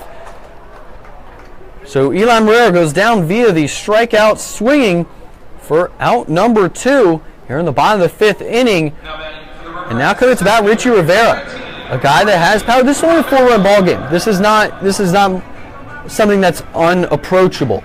The River Rats score runs, the Winter Park Diamond Dogs score runs, but the fact is Riley Trout throwing a gem on the mound, and the River Rats have been unable to get anything going. The first pitch here, Ronnie Tenney takes off for second base. He slides in safely, and that is probably bigger than what we think, because now a man's in scoring position, and he's one of the fastest guys in the league. I would say top 10, top 15. There's a lot of guys in this league. And Richie Rivera, a guy that can put the ball down, and he can beat it out at first base, just like a few of the guys for Winter Park. Right. So and that does do a lot for your hitter now, because now you have a different game plan. Look where Danny Rodriguez is standing. There's a huge gap on the right side of the field. Catsby now finally moving over. The first pitch was a ball. The 1-0 pitch is going to step off and look back towards second base. And that also changes things too, because now Ronnie Tenney's in the line of sight for Trout on the mound. So he's seeing him and how big that lead is. The 1-0 pitch. In there for strike one. 5 strikeouts for Trout. I also want to mention, and it's hard for us to know this because we don't have any stats guys up here. We're reading this on the stats online. Christian Maglich from Florida Southern has substituted in at third base for Gibson Krzyzewski. Just to point that out. The 1-1 pitch. Misses inside 2-1, and that's something to note because Krzyzewski's a very vital part of this team. Yeah, but Christian Maglich has been absolutely superb as well. And I don't really know what defensive substitutions, what they're going to do with Maglich. 301 batting average this year, third best on the Diamond Dogs. The 2-1 pitch. Swung on a hit into the right center field gap. And the right fielder, Bowersox, has got it. For out number 3, we head to the top of the 6th inning. Stick with us all night long here. Thank you to everybody on Facebook Live. If you could please just share it, so that way your friends and family can tune in as well.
Here at Tropicana Field in the 2017 Florida Collegiate Summer League Championship game.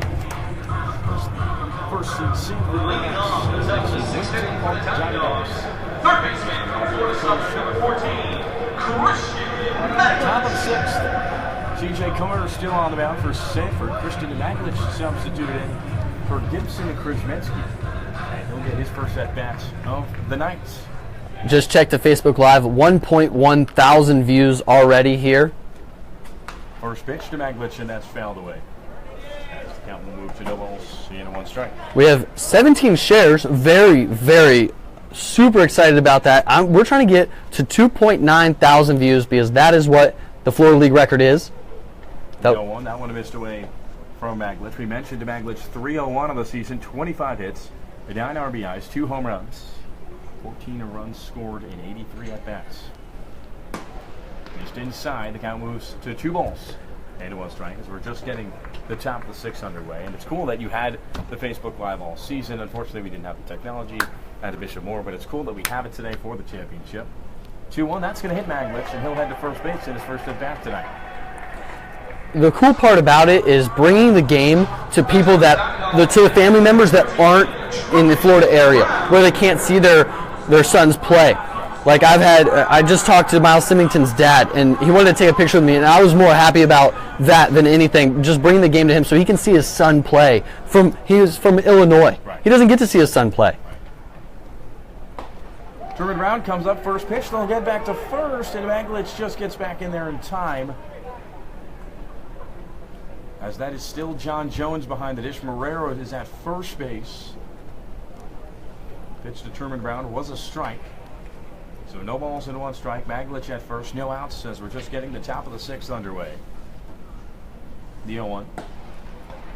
And there's a called strike. Now it's 0-2. Brown thinking about putting the bunt down. A little interesting with a 4-0 game going on. But there haven't been runs scored in the last 3 innings for the Dogs as they started this game off red hot, scoring 2 runs in the first and the second, courtesy of Matt Mackey's 2 RBI double And Jordan Bowersox his 2-run homer. That one's fouled back by Brown. Now the count remains no balls and 2 strikes. On the first 0-2 pitch, did you hear the sound that the glove made when the ball hit it? Oh, yeah. That is so cool. I mean, we can hear it from up here in Sanford. At Bishop Moore, you can't hear that. Cannot. So that is so cool, and we're so far away, and that just shows also how hard C.J. Carter's throwing on the mound. The 0-2. That one's going to miss in the dirt, low and away. Jones takes a look at Maglich, who his secondary lead gets off the base pretty far. That's why he's thrown once and nearly got him. And he's thought about it a few other times. 1 ball, 2 strikes, the count to Truman Brown, the catcher today for the Diamond Dogs. And Brown cracks this one to center field. Rivera moved in on it, but tracked it down in time. Obeyed under it. And to make the catch for out number 1 here in the top of the 6th. And unfortunately, that brings up possible MVP of the night candidate, Jordan Bowersox. Jordan Bowersox comes to bat once again. 2-run homer to left field in his second plate appearance of the night. He's 1 for 2 with 2 runs and 2 RBIs. 429 batting average this playoffs. There's the strike, and it makes the count 0-1. I mean, he did ground into a fielder's choice in his last at bat, so let's just take the MVP off the table. No, I'm just kidding. The 0-1. Swing and a miss from Bowersox now. He's fallen behind 0-2. And right there, C.J. Carter went over the top. He's been going sidearm, 3/4. Right there, completely over the top. Wipe away slider. 0-2 pitch from Bowersox, and that will miss away. So 1 ball, 2 strikes, 1 out with Maglich at first here at the top of the 6th. Danny Rodriguez awaits on deck. C.J. Carter trying to get to the top of the 6th with another goose egg on the board. Bowersox puts that one to the ground, and it's fielded cleanly. The double play will be turned by Milliman, and he's not in time at first, but a good turn by Omar.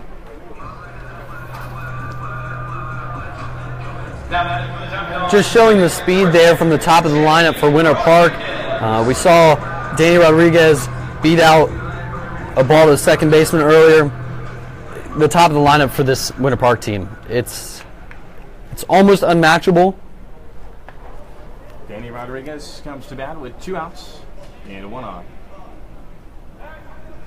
Being Bowersox. And you got these 2 guys in the lineup, which we talked about in the beginning of why these guys are 1 and 2 in the order because of their speed, bringing Gutveg, Catsby, and Mackey, 2-3 power hitters behind him as that one misses inside to make it 1-0. We're here in the top of the 6th inning. Winter Park leads it 4-0. 6 hits for Winter Park, 2 hits for Sanford. Dathan Pruitt and Omar Villeman being those 2.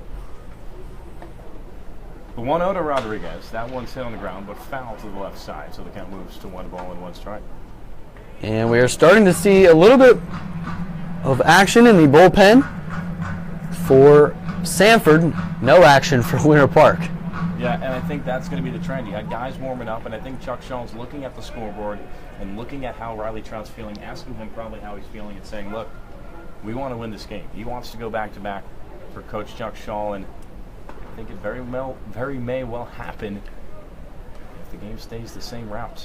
Our Sox leaked off the base. Carter stepped off, but he gets back to first in time. Have you noticed that C.J. Carter did not take the sticker off the top of his hat? Watch when the light shines when he puts his head down. It's really funny. Trying to get that new look. Hey, look, you can see it from here. That's the silver logo. 1-1. That one's going to miss inside to Rodriguez. And the count is now 2 balls and 1 strike. I've seen people who wear it with the stamp on. I think it makes it look newer, I guess you could say. I'm not going to judge that man at all because he is 1,000% better than I am. 2-1. Rodriguez fouls that one in the stands. And the count is now 2-2. So this possibly could be C.J. Carter's last inning. We mentioned earlier the longest he's ever pitched is 3 innings. And he's right around that right now. Helps to see the action in the bullpen for Sanford to kind of agree with that statement. All 2s on the board. Here's the 2-2. And Rodriguez will go down swinging to complete the top of the 6th. So the bottom half of the inning we go. The Diamond Dogs in the 2017 championship game. Still up 4-0.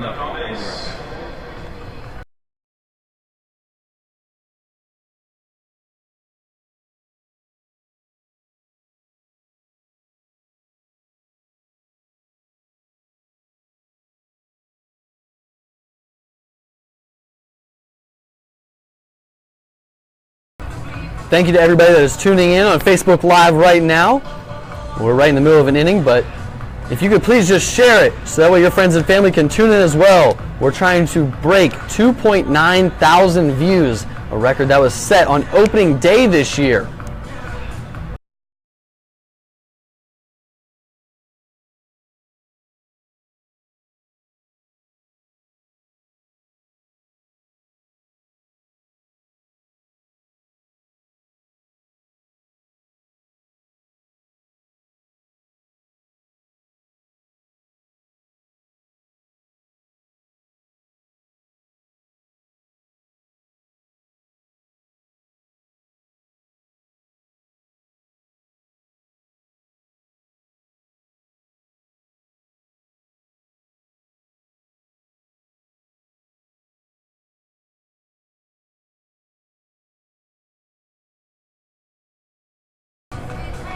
And we are back here at Tropicana Field as we head to the bottom of the 6th inning.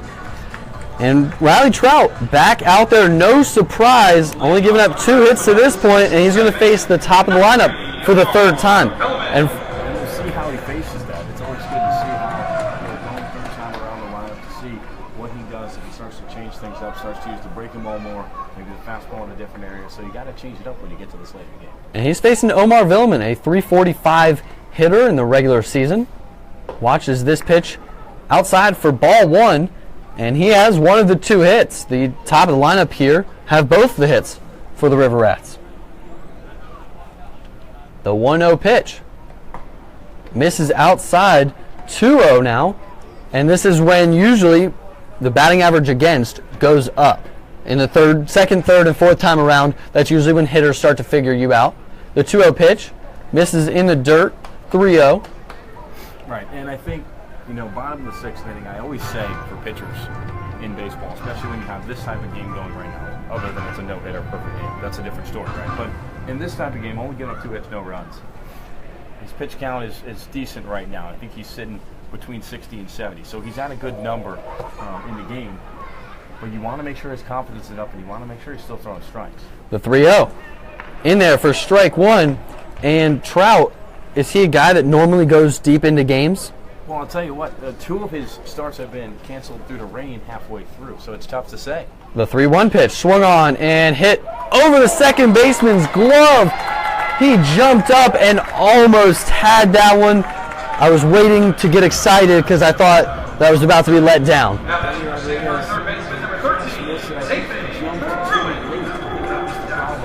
He waited till the last second to get up there. You got to be up there and let the ball travel in the glove. He tried to jump up and grab it at that moment, and then what happens there is, you're not that high in time. You got to get up there. That's what an athletic play, though. I mean, he just missed that. And he had him perfectly lined up. That just shows the preparation that the Winter Park Diamond Dogs do. They look at the scouting reports. They look at the spray charts.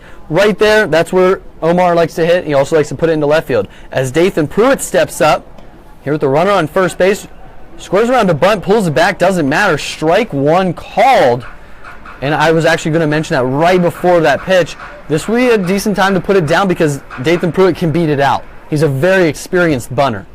And they got a base runner on with no outs. That's the real offensive threat I'm seeing right now with Sanford. Down the count, 0-1 here. Leg lifts and deals. Puts down the bunt, pops it up straight back. And that will be in the crowd. And the fans are starting to clap, so I'm assuming a great catch by a fan. We need like a mirror deflector that we can see everybody in the stands right now. A lot of friends and family down there, and a lot of the interns came down to watch the game, even if their teams weren't in it. I think we have general fans here, too, for the Florida League as well. I've heard that there are some from Leesburg. Love the Leesburg crowd. 0-2 pitch here on Dathan Pruitt. Misses in the dirt. A great block behind the plate by Brown. He is, I told you how good of a defensive catcher he is. He threw out Tenney earlier on. So yep. The guy can do it all. He is just a fantastic guy behind the dish. Just a quick note, the right fielder playing very deep. The 1-2 pitch swung on and fouled straight back. Count remains the same. And I just wonder about that because usually with 2 strikes, you choke up, you try to shorten up the swing, and you try to poke it to right field. You don't try to drive it to right field. So I'm wondering He's playing almost on the line, and look at that right center field gap. I think they're respecting his power, and I don't think they want Pruitt to get to second or third base with the ball hit that far. I think they want to cut him off at first. The 1-2 pitch. Misses high, and that ball's going to get away. Omar Villman around second base, and he's going to head to third base on a crazy bounce behind home plate. I think the ball is the door.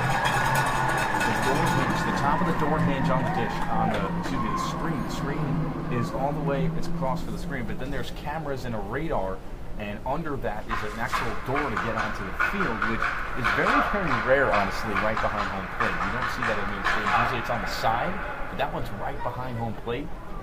And you don't see it get hit very often. Wow. Definitely missed on that pitch. He's got to come back here and get it out. 2-2 pitch. Runner on third base here with nobody out. Down by 4 runs. The pitch swung on and strike him out for out number 1 here in the bottom of the 6th inning. Now batting for Sanford, then catcher number 12. Huge strikeout. That is strikeout number 6 on the night. To get that out, especially with what happened out rolling at third base with one out. He's done this before. He's gotten out of this jam before, so we'll see if he can do it again. John Jones now stepping up to bat. 0 for 2 on the day. The first pitch swung on, fouled straight back, and I'm going to say he has a little bit more than just a job to do. He needs to drive in that run, but he also needs to get on base. He's got to find a way on base. Even if he doesn't drive the run in, find a way on base and continue this inning. The 0-1 pitch here. Omar on third base. Pitch misses outside for ball 1. And Trout, he's just got to keep establishing the zone. As you get late in games, pitch count, I said, is that's beautiful right now. I think he's at a good pace to continue on for almost the rest of the game if he keeps going. But throwing strikes is crucial here. The 1-1 pitch. Swung on and hit into left center field. That ball is going to drop, and 1 run is going to score. John Jones rounds first base hard and then falls. But it doesn't matter. We have a brand new score here at Tropicana Field as Sanford gets on the board. Winter Park still leads it 4-1. Great piece of hitting from Jones. Got that outside pitch, drove it to left center. Villman actually held on the bases in case that thing made it to the catch. That was going to be a tough play though for Orange. He has no shot of diving and making that play. But a nice little RBI single for him. And that puts Sanford previous back in this game. Only one out chance here to get him down in Riley Trout's game. I hope that he gets a standing ovation, which I do see a lot of fans. All fans are clapping for him because he's done. You have to respect that, especially as we're both pitchers.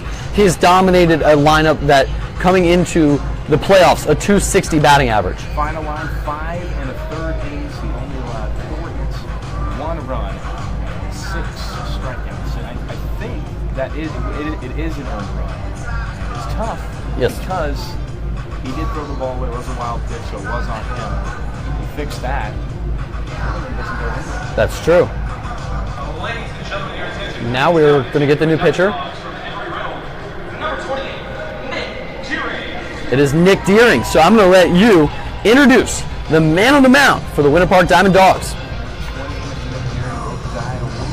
Another Embry-Riddle Aeronautical Eagle. We talked about a few of them this year in the summer of 2017. 3 games, 8 innings pitched. He's got 10 strikeouts.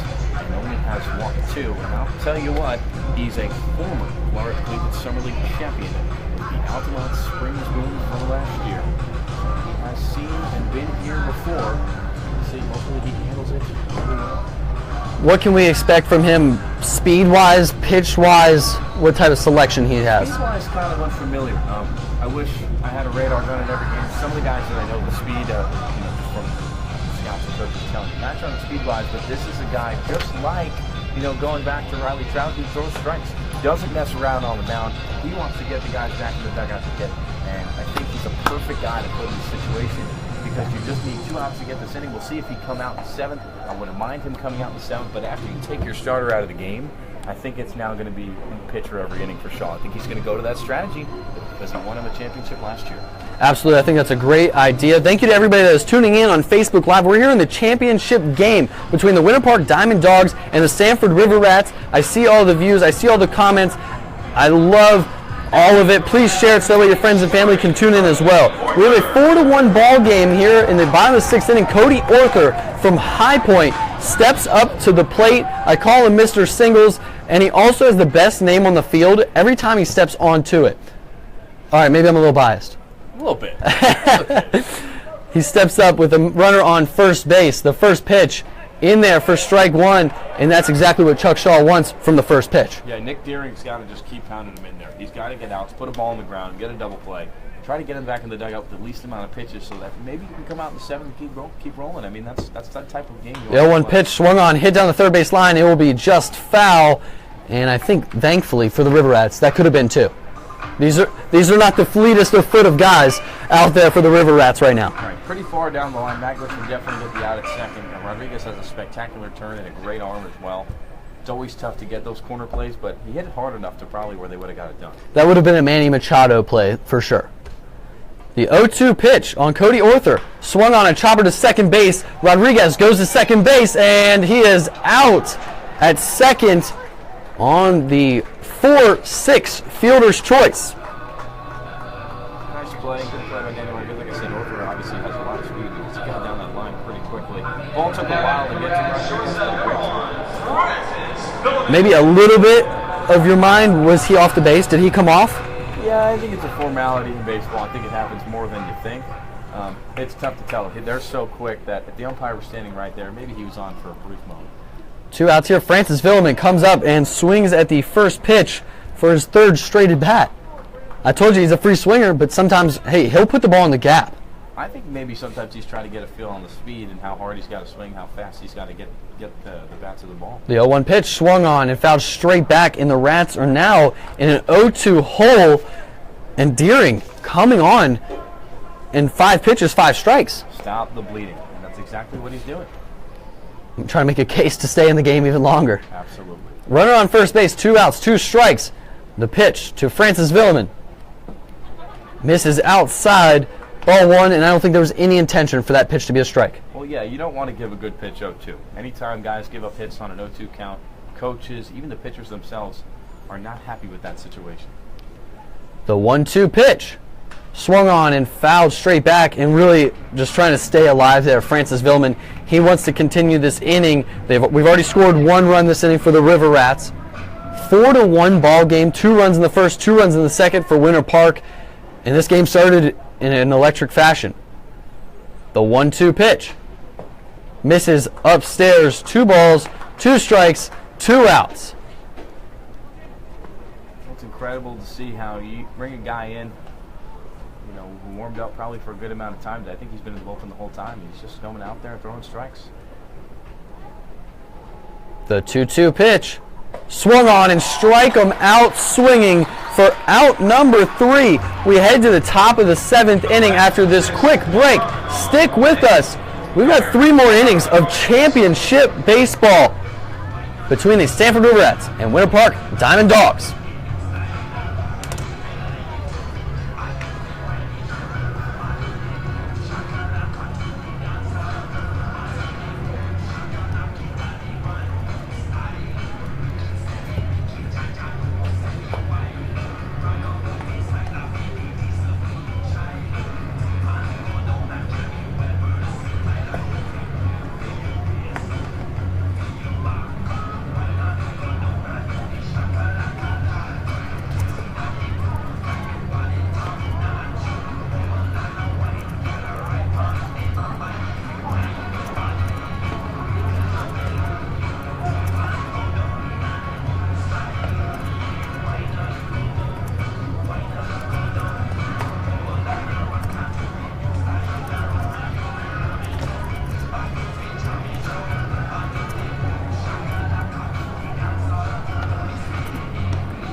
Leading off the top of the 7th inning from the Tropicana, center fielder, number 8, Kyle Gutbay. Top of the 7th or top of the 2017 Collegiate Summer Championship game between the Sanford and River Rats and the Winter Park Dawgs. Dawgs lead it 4-1. Kyle Gutbay will lead us off. Time is called at home plate. I think there may be a baseball, and there was baseball behind home plate. Let's get it out there. The bullpen's on the side of the field. If the ball does go by, it will go in the field of play, unfortunately. C.J. Carter remains on the mound. First pitch swing for Gutfeg, hits it down the line. Gutfeg will round around first. He'll hold there with a leadoff single here at the top of the 7th inning. And the Dawgs offense back on top, rolling around. Just a great piece of hitting there, and you wonder, will C.J. Carter tire out? We have not seen him go more than 3 innings. He's at 2 1/3 so far. And on cue, head coach Kevin Davidson comes out. And before we move any further, the 7th, 8th, and 9th. We've talked about it, both of us. That's River Rats' time to shine. We have to see it in the 7th, 8th, and 9th, and I'll tell you what, the pitching for Winter Park's not going to get any easier. Took out Trout, phenomenal guy coming out of the game. We'll see if Deering is a shot to maybe enter it. Matthew Sneed looks like he's done warming up in the bullpen. And if that's a guess to see if Sneed will enter the game, it looks like he will. He's done warming up the bullpen, coming into the dugout from down the line where all the pitchers are sitting in the bullpen seats, because why not? We're at Tropicana Field and you have that low. I don't know. I feel like if I'm in Tropicana Field, if I'm in the dugout, I'm trying to sneak into the locker room. I'm trying to see what the Tampa Bay Rays locker room looks like. I think that, I would stay in the dugout for pregame, especially as a pitcher, but I think when game time comes around, I really want to be out there with the staff. So just a meeting with Kevin Davidson. First baseman, Jacob Catsby.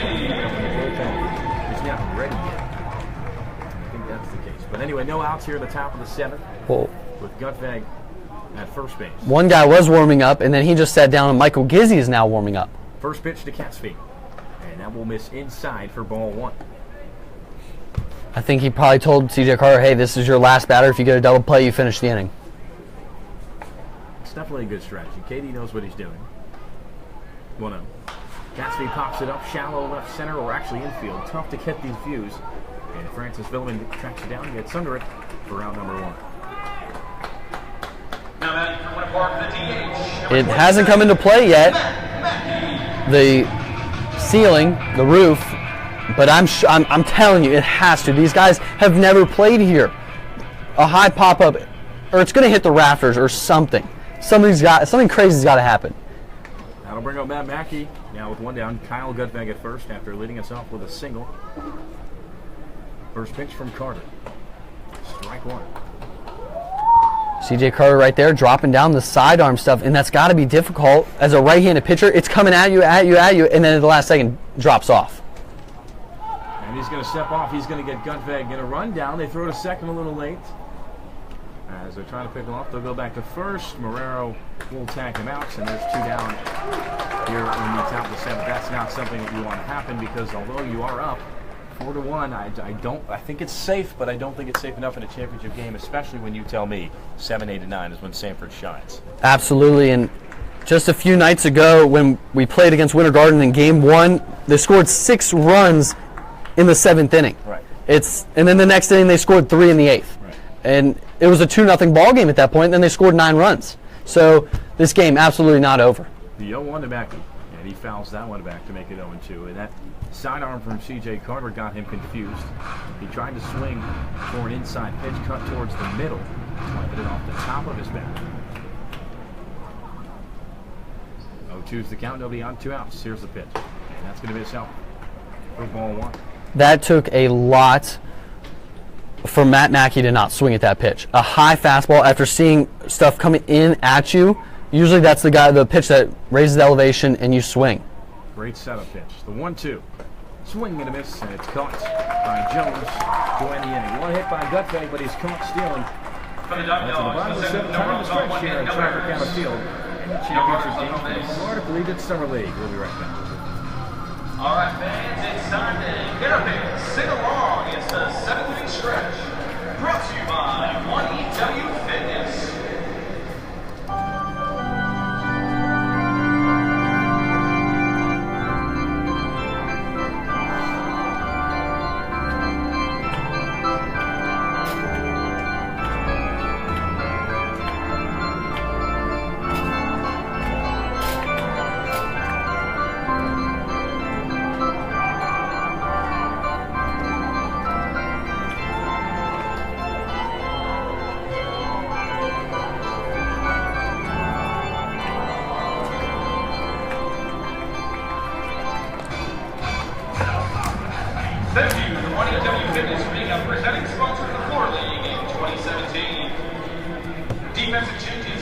Dawgs. Now pitching from Northeast Mississippi Community College, number 15, Matthew Sneed.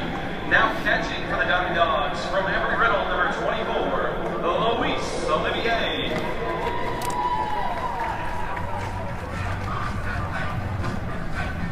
Hey, we are back here at Tropicana Field. I'm Cody Shook alongside Casey Wright. If you're watching Facebook Live, if you have any questions, just drop them down. We'll try to answer them as quickly as possible. We're pretty knowledgeable guys. We're both pitchers. We both pitch in college, and we've called these guys all year long, so nobody knows more about these two teams than us. And we have a new pitcher and a new catcher on the field for Winter Park. Who we got, Casey? Defensive substitution behind the dish. Luis Olivier, another Embry-Riddle, unbelievable. We talked about them all night long. Sorry about it. It's just what's happening in the game. And the new pitcher is Mr. Matthew Sneed from Northeast Mississippi Community College so far this year in 8 games. Leading off the box 632, 2 innings, 27 strikeouts, and 21 had him on the broadcast at Joe Skinner Field. Fun guy to talk to, loves baseball, loves playing, and he was so excited to get an opportunity to pitch here. So great to see him out on the mound right now. And his first pitch is going to be to a pinch hitter, Sergio Lopez, coming in for the Sanford River Rats in place of Zach Dewart. Watches ball number 1. Second pitch misses upstairs, 2-0 count.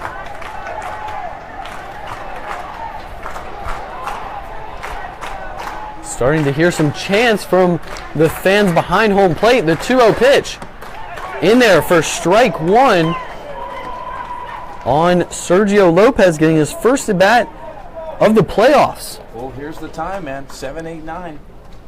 I'm going to trust you. The 2-1 pitch misses outside, 3-1, and now we're seeing two guys warm up in the bullpen for Winter Park.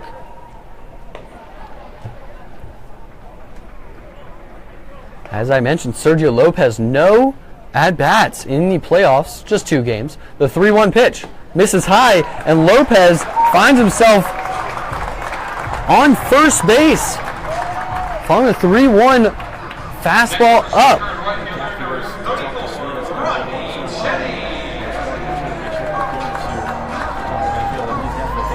Now, the only positive you get out of putting a guy on base, honestly, is getting the double play, which is 2 for 1. Ronnie Tenney would be a very difficult guy to double up, that's for sure, especially from the left side. And he's also been hit twice today. 0 for 0, 2 hit by pitches, 1 stolen base, later stranded on second. The first pitch misses high and away, ball 1. And you saw the frustration on that one for the pitcher, Sneed. And now we're going to see a mound visit. Mr. Jim Newell and the pitching coach, fantastic job this year with that amazing Winter Park staff, and I think it's just nerves. Matthew Sneed is a fantastic pitcher, and I can say wonderful things about him, and I think it's just nerves. This is very nerve-wracking to come into a championship game in the bottom of the 7th inning. We're coming down to the end. You're only up by 3, which really isn't that much, and you got to come in here and close the door on this team to help out and get this win. Not an easy task when you put it all through your head. And we saw the nerves right off the bat. First pitch of the game, a hit by pitch. How often does that happen? Not very. The nerves of playing a championship ball game. You're in a major league ballpark.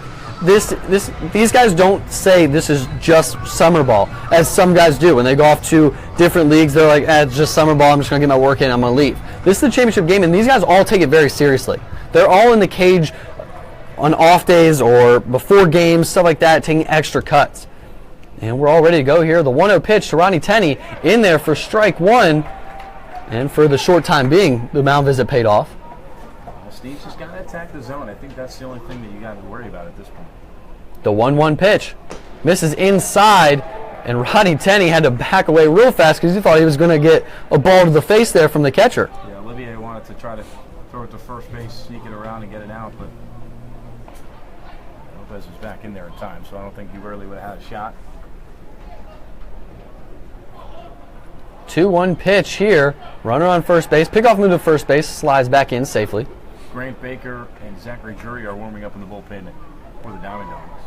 And the only reason I know that is because I know their motions really well. 2-1 count here on Ronnie Tenney from the left side. Squares around to bunt. Pulls it back. Misses high. Ball 3. Starting to see a little bit more action from the fans here Right, it's a big crowd. I would say I was here last year. I think this is a lot bigger crowd than we had last year, which is great to see.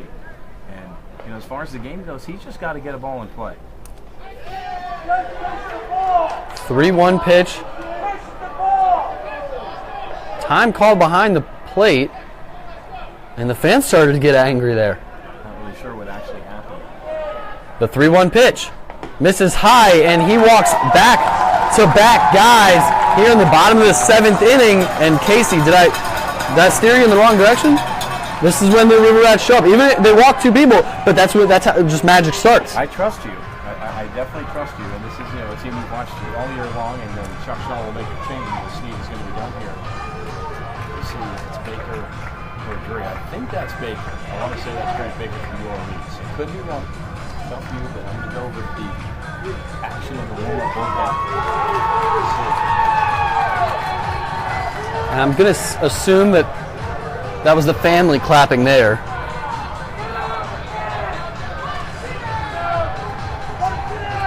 As I look down, there's a good amount of fans here making the 2-hour drive down from Central Florida to St. Pete. We're here in the bottom of the 7th inning. Now pitching for the Winter Park Dawgs, the University of New Orleans, number 17, Grant Baker. Hey, like I said, no one knows these teams better. You called it from a long shot. Who we got on the mound, Casey? Mr. Grant Baker from New Orleans, and this is really cool because this guy is from Tampa, Florida. I'm assuming he's a Rays fan pitching at his favorite team's ballpark. And I think that is extremely cool. I mean, I'm a Mets fan. If I would go play at Citi Field, that would be, the absolute dream of my entire life. But Mr. Baker has been fantastic. He was an all-star this year, 1-1, 2.07 ERA, 9 games. He's got 2 saves, 17 in the third, with 18 strikeouts. Only another guy who walks. So this is a guy you want, like I said, you want to come in here right now. You got no outs with the situation of first and second. Get a ground ball, turn a double play. The situation is going to be there for you. You just got to execute. That's baseball. And his job, he's got to get outs here with nobody out. Runners on first and second base. Sergio Lopez, a guy that has a lot of stolen bases. Rodney Tenney, another guy with a lot of stolen bases. And something that the River Rats like to do, the fake bunt double steal. And that puts 2 guys in scoring position. I'm not sure if they'll do it here. Katie's definitely got some plans, that he's not going to leak too early here. Like you said, 7, 8, and 9 is their game.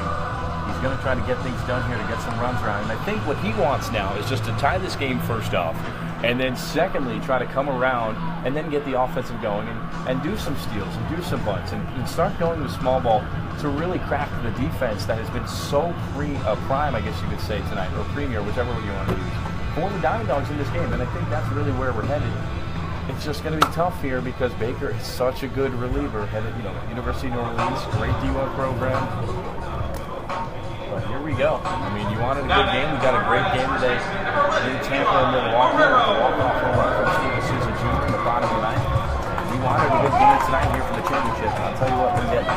As Eli Marrero steps up to the plate here, 0 for 1 on the day.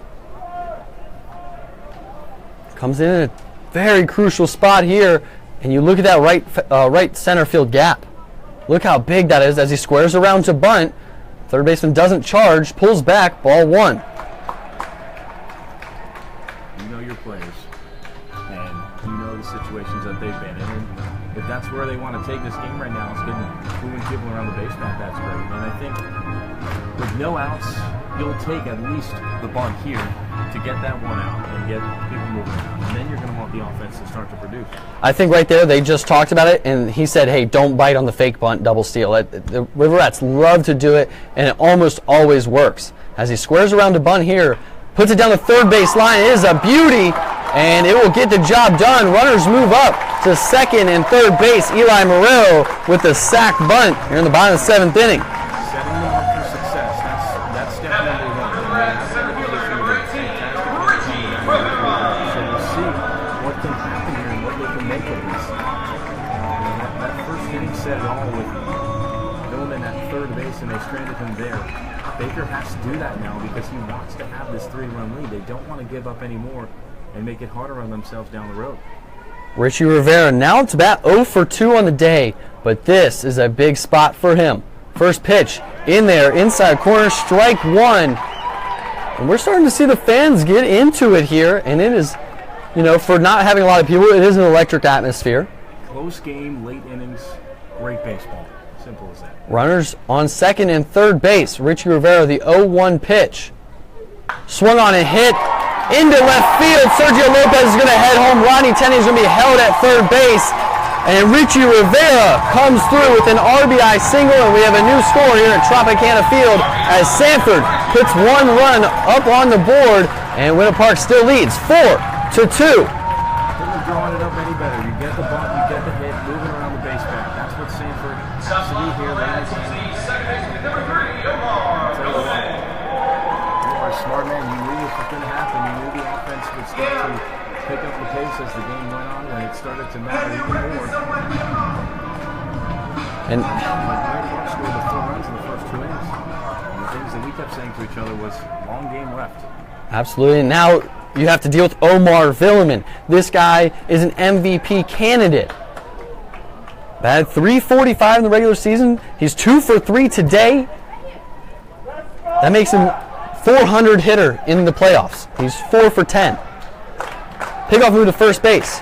Slides in safely. Richie Rivera, a guy that loves to steal. He led the league in stolen bases this year with 24.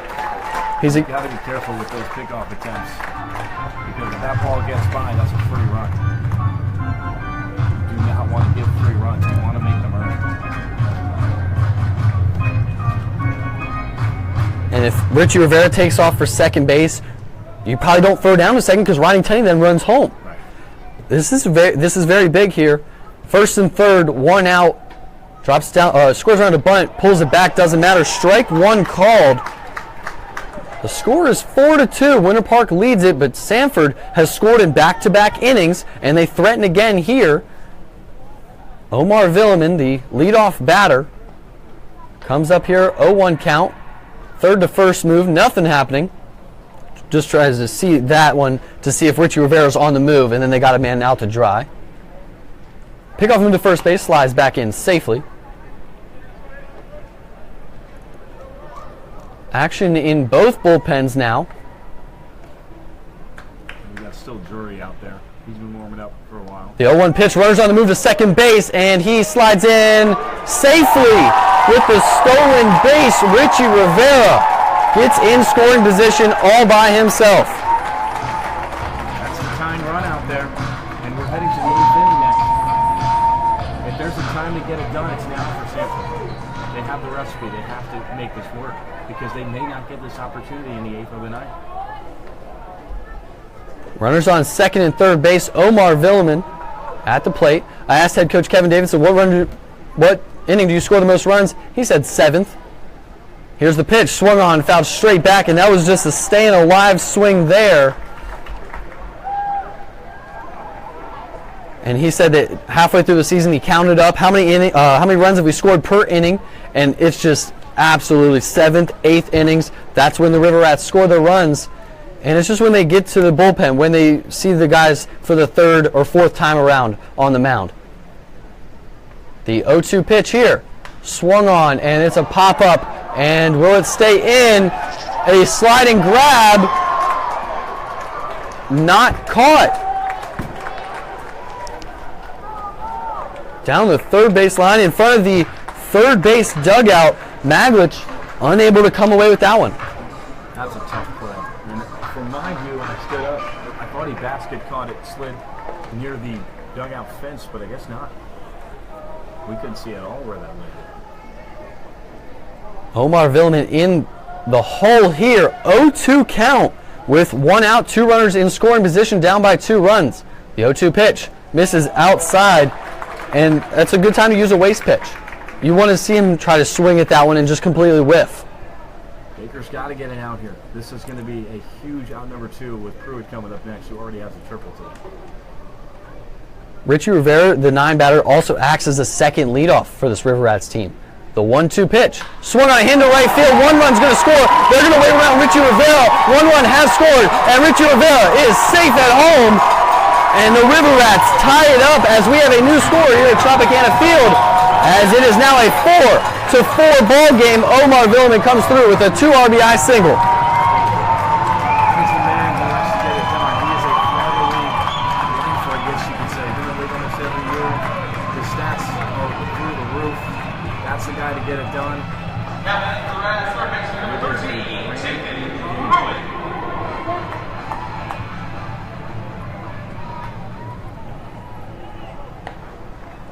I believe it's tied 4-4. Yeah, I'm looking at the scoreboard, and hopefully I didn't say that incorrectly. We just scored 2 runs. My scorebook says we got 4. Yeah, it's 4-4. All right, as Dathan Pruitt steps up to bat here, 1 for 3, a triple and 2 strikeouts. Squares around a bunt, pulls back, ball 1, as the scoreboard is now correct. And still 1 out. Pickoff move to first base, and he's gonna throw it into right field as Katsu was now ready. Omar Villeman's headed to third base, and he will be in there at third base easily. And just a mental miscue there on the mound and at first base. This is the second time that we've seen Omar Villeman go from first to third base on not a hit. We've seen on a wild pitch and an air. I'm not sure what that was. We were trying to throw it first, miscommunication or something. And the ball just got away. Katsu did not even expect that ball to come to first. I'm not even sure Baker wanted to throw it. It just came out of the hand late. And turf field, the ball rolls on that grass. You know, there's no heavy grass slowing it down. The ball's just going to keep going, keep bouncing. That's the problem. I'll tell you what, Winter Park started this game off red hot. And Riley Trout did a great job, but McDeering got out of that inning. But since then, something's got to come out here.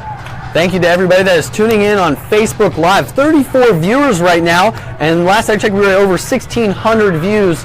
Please keep sharing, and let's make sure that we get over 2,000 views tonight. I want to make sure all your friends and family tune in to what we've got going here in the Florida College Summer League, regardless of who wins. The action that we have on the field, D1, D2, D3, and junior college kids come from around the nation to play here in Florida, and what a special treat for these guys to get to play at Tropicana Field. Right.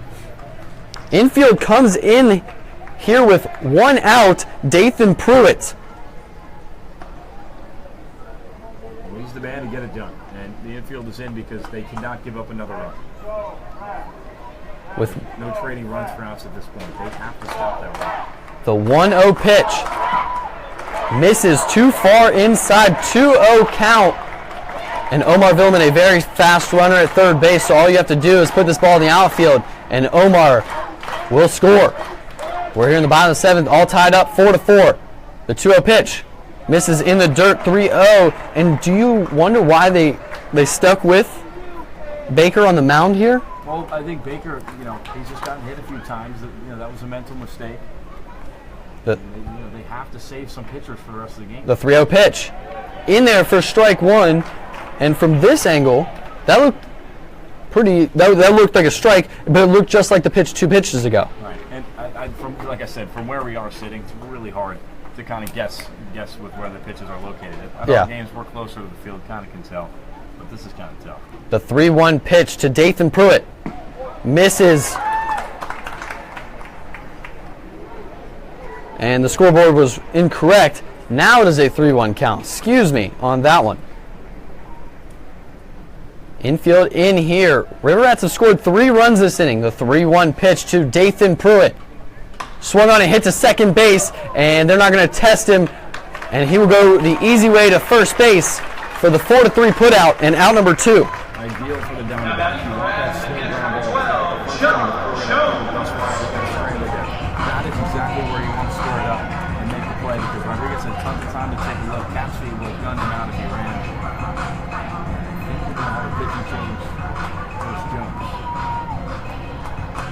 John Jones had an RBI single just an inning ago that scored Omar from third base. And we will see a pitching change here. No guesses on this one? I want to say it's Drury, but he trimmed his beard, so it was tough. He had a really thick beard. He trimmed it. I noticed it today.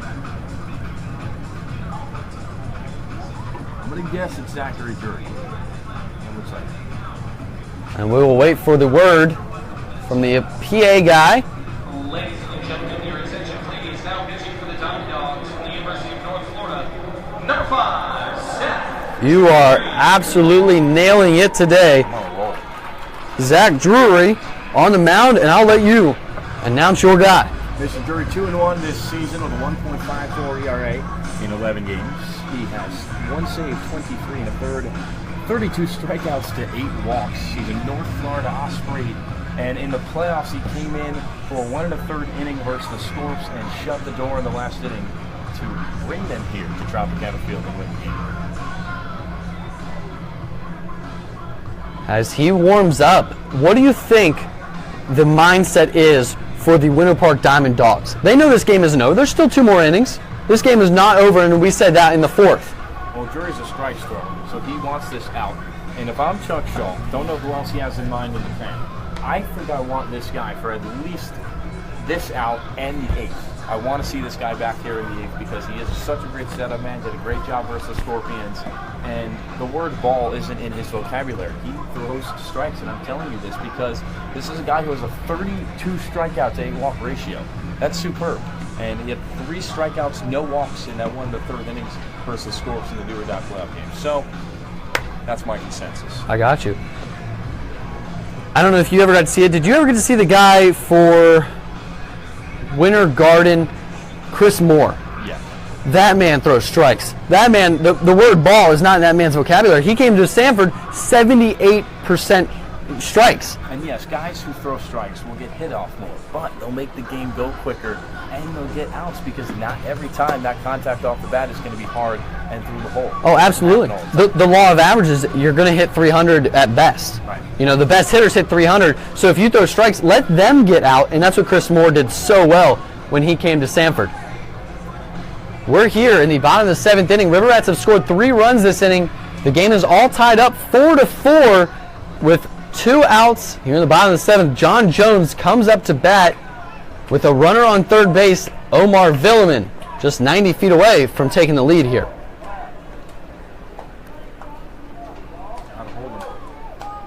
The first pitch here to John Jones. Swung on and fouled straight back. Good pitch to start off. He knows where Jones wants it. Puts a little heat on it. And Jones struggles to find that ball, especially with new pitcher, new arm angle coming in. Got to adjust. It's tough to adjust to the first pitch. John Jones, fun fact, the man lives off the grid. No social media at all. The 0-1 pitch in there for strike 2, and John Jones finds himself down in the count here. I like that. I like guys that like to lay low. I don't know if I could do that. I don't know. If somebody asked me or bet me to do it, I probably could. I think I could. The 0-2 pitch misses high for ball 1, but we're not talking like 3 weeks, a month. This is his whole life. He's 21. I think no social media is easier than saying no technology. Okay. Right? The 1-2 pitch. Missed in the dirt, gets away from the catcher, but Omar is not going to test him, and that makes it a 2-2 count now. And another thing, he doesn't have any Wi-Fi at his house. Well, he didn't. Excuse me. His dad went out and bought an Apple TV on Black Friday, took it home, and wondered why it didn't work. They didn't have any Wi-Fi. Hilarious. And I love it. And this guy is such a good guy. He loves. I had him up in the booth one time, and he was great. The 2-2 pitch, swung on and driven down the left field line, and it will be foul and out of play. So the count remains the same. John Jones sticking around here in the bottom of the 7th inning. Well, no social media, no Wi-Fi means more time to train for baseball. Absolutely. Well, that's why he goes to South Carolina. There you go. The 2-2 pitch with 2 outs, runner on third base. Outside, makes it full count, and he actually is transferring out of South Carolina. He's going to a Division II school in Florida. He hasn't decided which one. He was actually a National Player of the Week at South Carolina. Some good D2 choices too down here. Absolutely. The 3-2 pitch, swung on and fouled straight back, and that was the one. If it got over the net. Oh no, the back rotation on that ball kind of screamed for going down, maybe and hitting the wall right Okay, in front of us. but still close. Close, yeah. You definitely saw the right angle. Not sure who would jump first, you or me. would go get it. I'm gonna protect the iPad. So the 3-2 pitch. Swung on, another one fouled back and out of play, and that one was almost caught by a man cleaning the stands. It literally landed right next to him. We got ball collectors.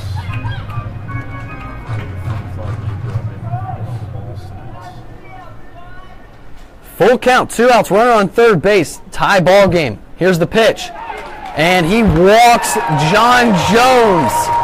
After a long battle, John Jones takes the 390 jog down to first base, and now Mr. Singles, Cody Arthur from High Point, comes up to bat here.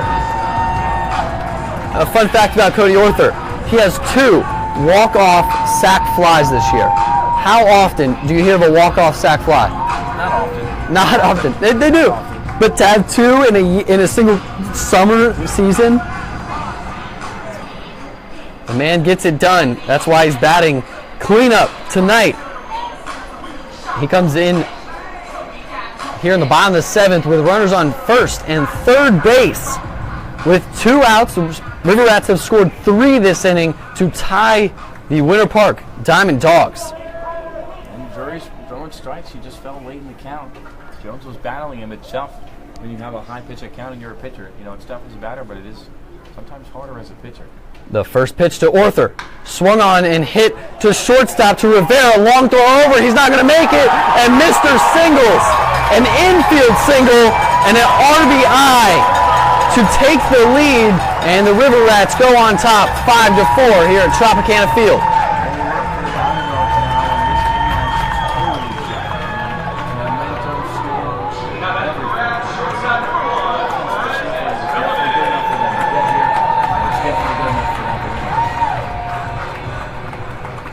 And you have to wonder who's next to pitch for the River Rats. C.J. Carter, the closer, has already pitched this game. And now Francis Villeman steps up to the plate. And wouldn't you know it, he doesn't swing at the first pitch. Well, changing it up after the first couple of times. He knows that there's a chance here. And I think he didn't swing because now there's 2 outs. All right, I like it. First and second, John Jones at second, Cody Arthur at first, Francis Villeman, the 1-0 pitch. Swung on and driven to center field. It will be shallow, and Kyle Gutveg is underneath it, and he has got it for out number 3. The River Rats put up 4 runs here in the 7th inning to take the 5-4 lead. Stick with us. We've got 2 more innings of championship ball coming your way. All right, fans, get those white and blue raffle tickets out. We have our winning numbers. If you have the winning ticket, please head down to the first base side to claim your prize. Ticket number 1 for a round of golf to Dubstred. White ticket ending in 6094. 6094 white ticket. For a Duffy's $50 gift card. Blue ticket 8454. Blue ticket 8454. For a round of golf at Dubstred. White ticket 6019. 6019. And for the second Duffy's $50 gift card, white ticket 6208. 6208. If any of those numbers, head down to the first base side and claim your prize.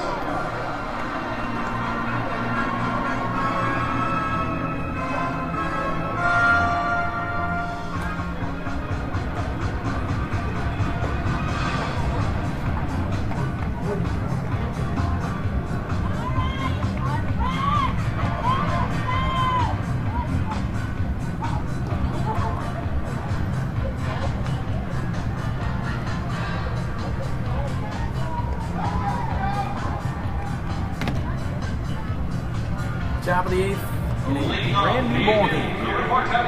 Shortstop, number 7.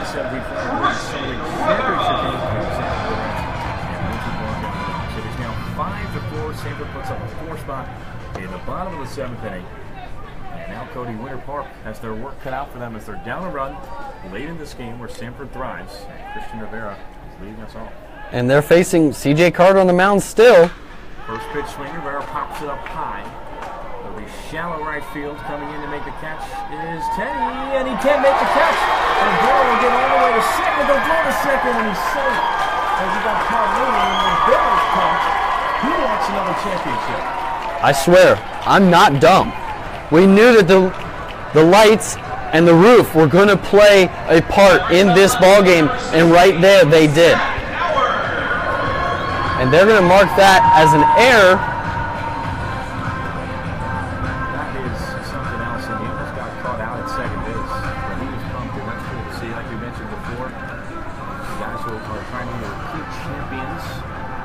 Some of these players played on the blue last year with Chuck Shaw. He brought them to Winter Park. So here's Zach Howard with no outs as we're just getting the top of the 8th underway. Christian Rivera now at second base. And for the most part, the infield is in. Corners are up. Middle is back. Villiman creeping in.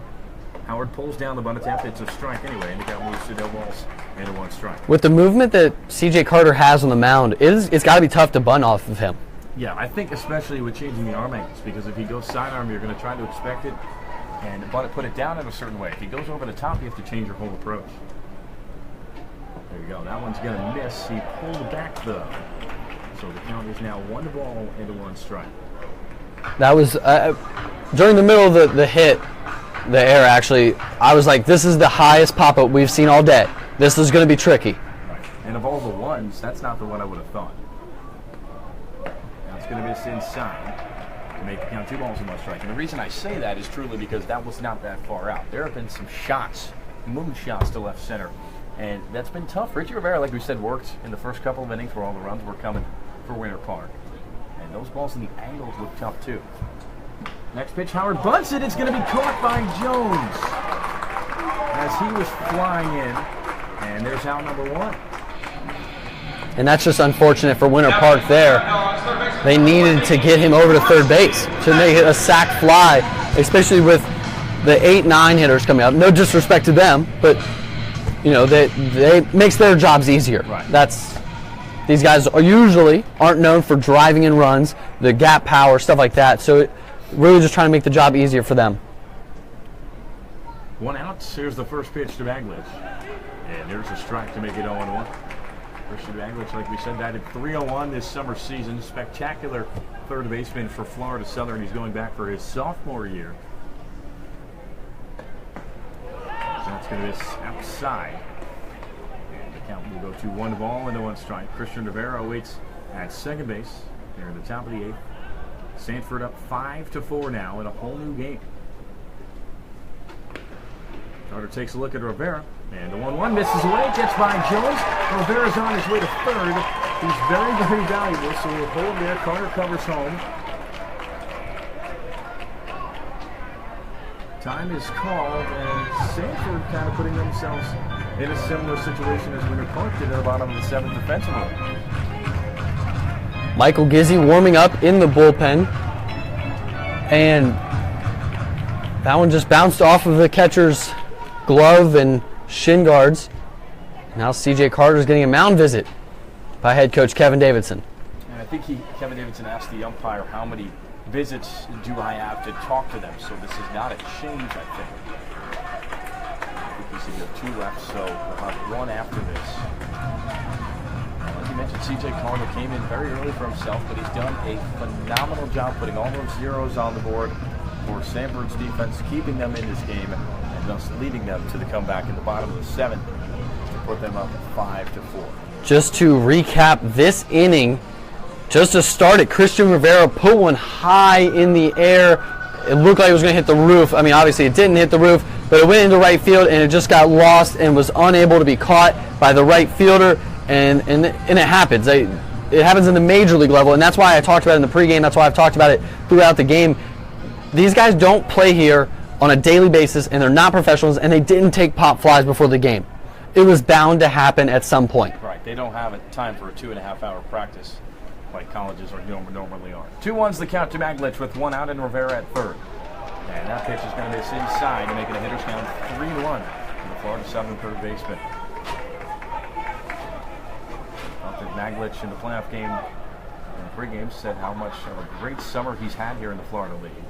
And Maglich cracks that one up the middle, and we have ourselves a tie game.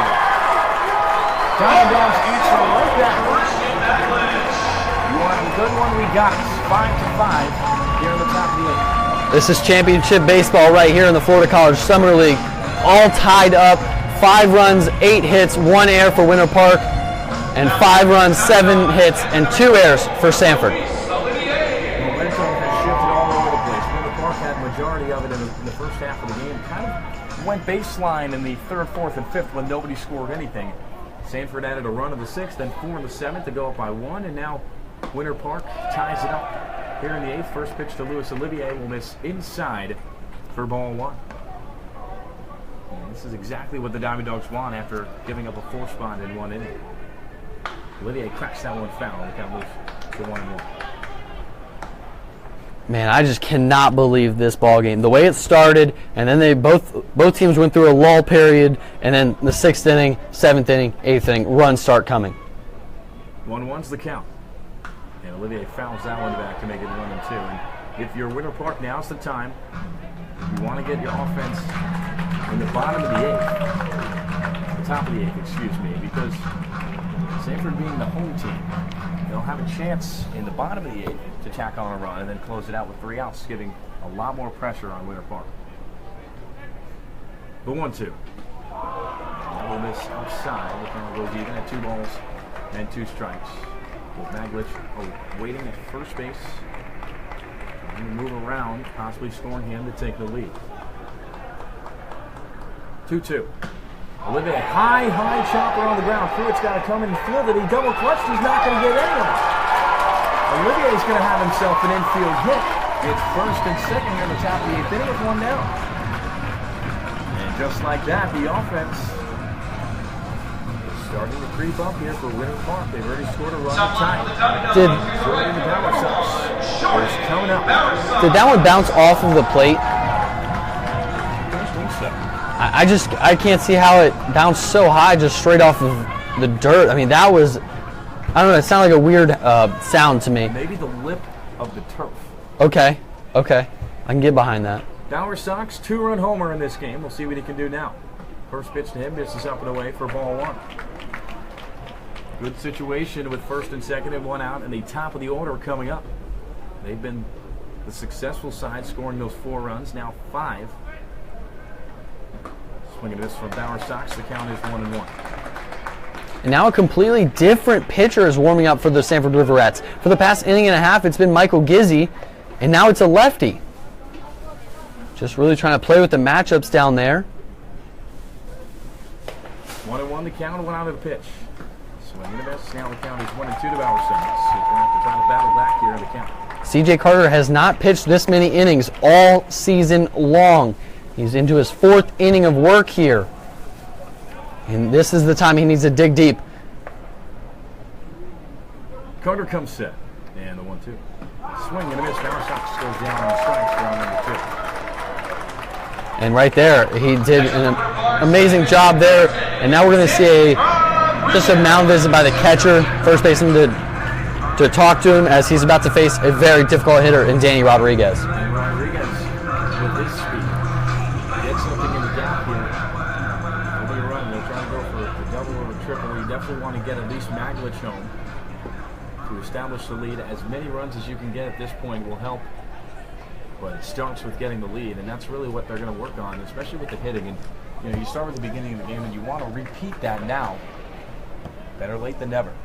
73 pitches for CJ Carter. First pitch to Rodriguez, and that's in there for strike 1.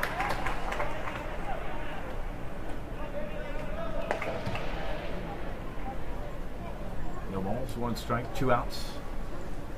Katie is at the top of the stairs for the River Rats. The 0-1. That's going to miss away. Now the count is 1 ball and 1 strike. Maglich at second base, Luis Olivier at first, Danny Rodriguez the hitter, CJ Carter the pitcher for the Rats. It is a 5-5 ball game here at the top of the 8th of the Florida Collegiate Summer League Championship game. Carter comes set and time will be called. How much more pitching does the Winter Park Diamond Dog team have? Oh, tons. Okay, all right. I would say 65 to 70% of our team is pitching. All right, yeah, because I can see the white hats down there, and I see it for the River Rats down there as well. Rodriguez check swings. Did he go? He did not. So they'll pull it back. And it'll be 2-1 as the crowd starting to get anxious in this game. I would say it's pretty even. Absolutely. I don't think there's been any, like, what just happened calls. No, yeah, it's been good. Carter trying to find his sign. A 2-1 count coming. And the pitch from Carter. That one's on the inside of his bat. That's going to hit to left. That's going to be a tough play. Coming in is Lopez, and he'll make the catch to retire the side. Rivera ties it. It is 5-5 here. Tropicana Field in the 2017 Florida Collegiate Summer League Championship. Don't go anywhere. Exciting baseball to come. Ladies and gentlemen, at this time, we'd like to thank everyone who participated in the Florida League Destination Raffle. We ask that you please direct your attention to the field where League President Rob Sutz and Vice President Sanford will be drawing the winners. The first prize will be the weekend at Shingle Creek Resort in Orlando.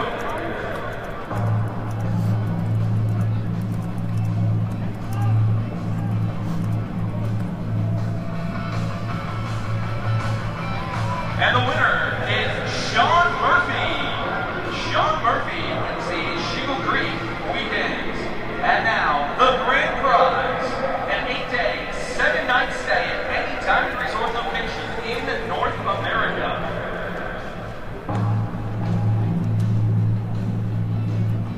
Sal Lombardo. Sal Lombardo is the winner of the grand prize. Once again, thank you to everyone for participating in the Florida League Destination Raffle.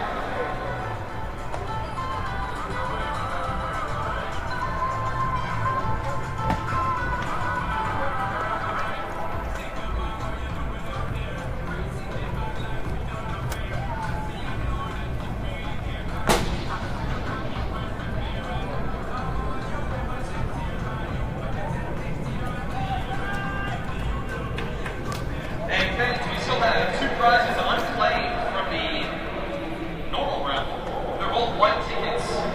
If you have 381-6094 or 381-6019, please head down to the first base side to claim your prize.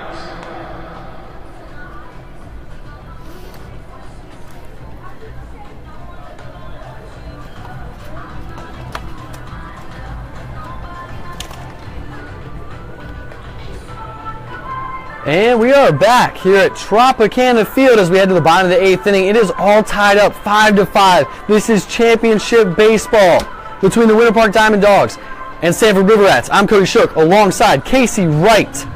And this is an incredible game. Thank you guys all so much. I can't thank you enough for tuning in to what we've got going on here. Look at those followers now. We're getting tons on Facebook Live. 41 viewers right now. If you could please just share it so that way your friends and family can tune in as well. We're over 2,000 views. We're trying to get to 3,000 to break a Florida College Summer League record. As we head to the bottom of the 8th, Sergio Lopez, the man that just recorded out number 3 in the top of the 8th, steps up to bat here and takes strike number 1. Well, another new ball game, Cody. Back to a tied game. It's 5-5. We'll see what Sanford can do here in the 8th.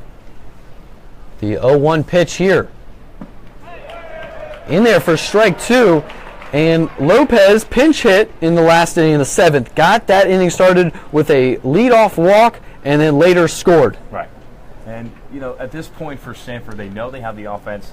Momentum, I would say, is still in their favor. They did score 4 runs in 7. So if their offense can keep going, should be in for a show. The 0-2 pitch. Misses high. Ball 1. And Lopez is a guy, a returning player that played in this game last year, just like Omar Villeman. Ronnie Order didn't play, but he was on this team. So this is not a guy that's going to be all wide-eyed when he walks in here. The 1-2 pitch. Misses inside. Ball 2 now on Sergio Lopez. And when he went to go catch the 3rd out of the inning, I wasn't worried about him at all because he knows this atmosphere. This pitch swung on and strike him out swinging for out number 1. And that brings up Rodney Tenney. He was a part of the back-to-back walks back in the 7th inning to get that started. And then they both later scored. Tenney is 0 for 0. 2 hit by pitches and a walk. That's incredible. And we'll see here with 1 out, nobody on, if he can start spark some offense. For Sanford, because it's a tied game again. They don't have the lead. They need to start scoring to possibly get 3 outs in the ninth. First pitch, outside corner, hits it hard, strike one. Wow, you could tell when he caught that one, he's bringing it on the mound. Right, Drury is in a mode right now where he wants outs. The 0-1 pitch. Drops down a bunt going down the first base line, and the play at first base unable to be made as Rodney Tenney has himself a bunt single. When you want to make things happen late in the game, you just want to get on base. You got a guy who can fly like him, who's got some speed. That's just the perfect thing to do because 1 out, tough pitcher on the mound, beat him with speed. I don't know how many pitchers could have made that play there, especially because most pitchers don't practice a glove flip like that. He had to lay out for that one, and yeah. And now coming up to bat, Eli Marrero had a sac bunt and got a warm ovation from this crowd after getting the bunt down and moving the runners over to second and third. And then obviously Richie Rivera came up next with the RBI single. He comes up here with 1 out, Rodney Tenney on first base. First pitch swinging for strike number 1. Drury's just going to keep doing and keep playing his game, which is throwing strikes. And I love it. Nobody warming up in the bullpen for the River Rats, so it just makes me wonder, is CJ Carter coming back out? Pick off the first base, slides in safely.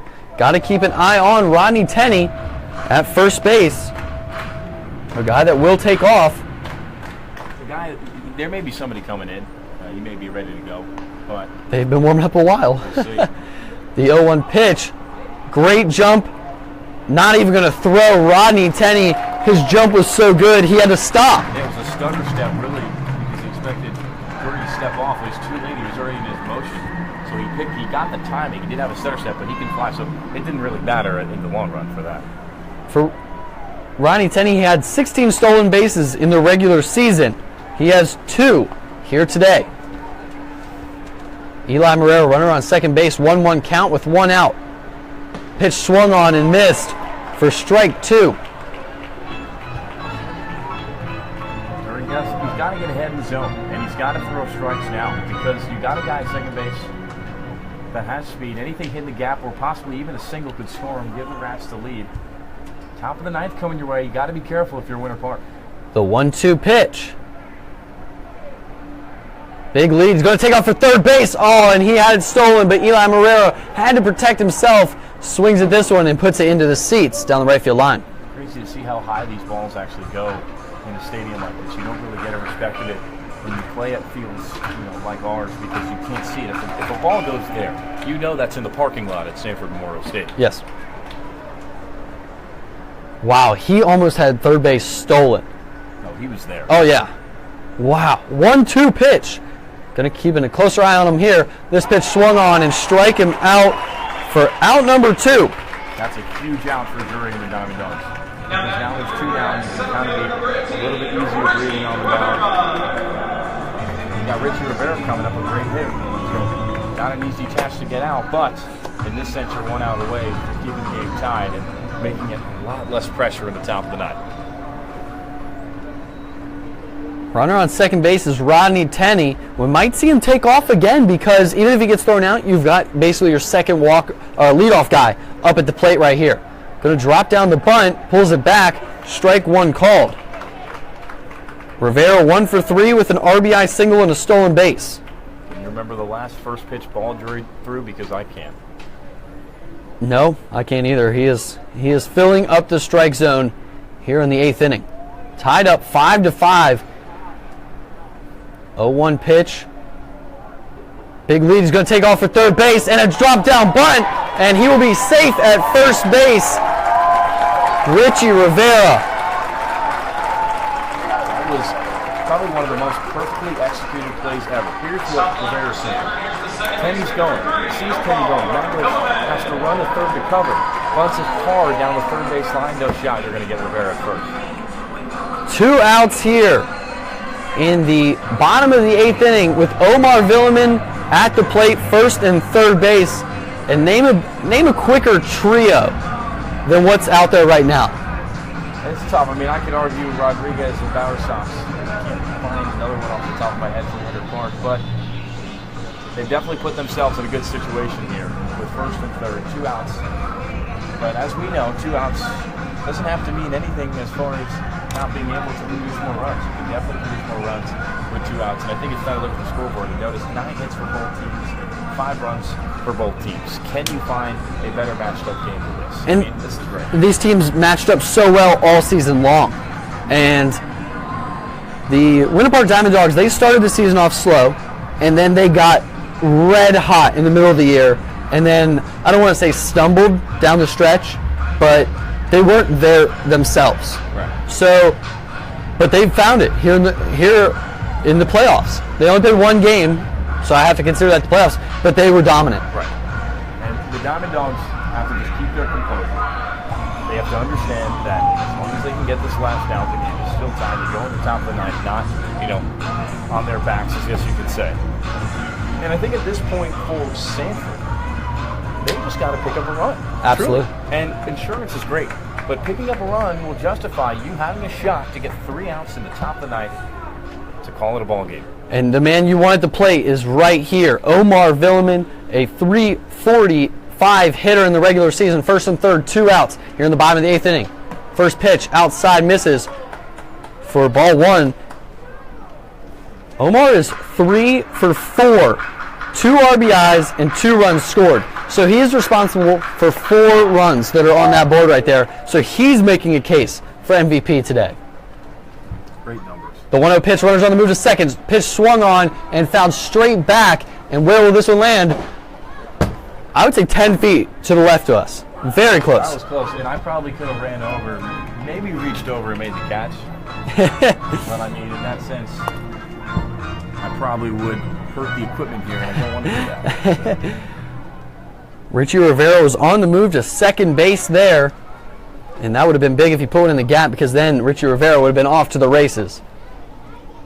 From the stretch here, first and third, 2 outs. The 1-1 pitch, runners on the move to second. Pitch swung on and fouled straight back again for strike 2. And Billman just missing these pitches. Drury is a fastball pitcher. He loves pitching fastballs because he can blow it by them. He has a great fastball with great movement. And when you add that with some pretty good secondary stuff, it is absolutely nasty. You move on to a sense where, as a batter, especially down 1-2, this is going to be a tough guess for Billman of where this ball is going. In my case, I think it's going to be a fastball away. And we will see third to first move to see if anything's going. And again, I want to mention the right fielder, Jordan Bowersox. He's playing so deep. No doubles. Oh my goodness. But if you put the ball in the right center field, it's a double. The 1-2 pitch. Slapped into left field, and it will go foul and out of play into the stands. I think that's the section we were actually sitting in for the Rays game. And that game ended on a walk-off home run by Steven Souza Jr. Not a fan of that pitch selection there. He went slider outside. That's a dangerous pitch. And when you got a guy who's not on top of your fastball, I would just throw another. Third to first move again to see if Rivera's moving. He is not. Because you throw that slider outside, now you're slowing down his bat. So now he can find that slider the next time it comes around. But he's not really getting on top of that fastball. Absolutely. Fastball. We will see right here with a 1-2 count. Runners on first and third base. Runners on the move to second. Pitch outside, no throw down. Richie Rivera is in scoring position with his second stolen base of the game. That pitch was close. It looked outside from our view. 2's on the board here. 2 balls, 2 strikes, 2 outs, 2 runners on. Omar Villeman in a tie ball game here in the bottom of the 8th inning. Swung on and strike him out, swinging for out number 3. We go to the top of the 9th inning. This ball game is far from over here at Tropicana Field. Stick with us. We've got one more inning of regulation play in championship ball. Fans, your attention please. When tonight's game concludes, the Rays have asked that all fans remain in their seats to take pictures. No fans will be allowed on the field during post-game activities. Thank you.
to the top of the ninth here at Tropicana Field for the 2017 Florida Collegiate Summer League Championship game. Leading on the top of the ninth for the Tampa Dawgs, We are tied at 5. Down the line is Cody coming up on case along with Cody Ship. Captures here in the Florida Collegiate Summer League. Could have asked for a better game. 9 hits for both teams. Kyle Gutveg will lead us off. And Cody, C.J. Carter still out on the mound. I'm at a loss for words. I'm not going to doubt this man because he's incredible. First pitch misses inside to Gutveg. That moves to 1 ball and no strikes. But he has not thrown this many innings all year. I mean, this is the time to do it. This is the championship game. You are the closer. You're the best pitcher on the staff. 1-0 Gutveg cracks that one through the left side. He's got himself a leadoff base hit here in the top of the ninth. That's the way to get it started if you're Winter Park and you're the away team in this. We'll see how they do going to the next inning as they need 3 outs. And we're going to get a mound visit by head coach Kevin Davidson, and he signals to the bullpen. We're going to get a lefty. And we're going to figure out who that is here in just a second as the PA guy announces it. Another pitcher that hasn't thrown, Michael Gizzi and Ronnie Orta. Ronnie Orta, a guy that was on the team last year.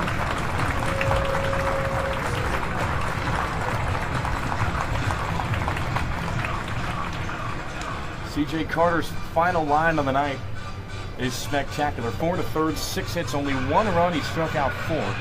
Faced 19 batters, which is probably a season high. Absolutely, but C.J. Carter, a dominant performance. Dominant performance. He put up all those zeros. Great job for him today.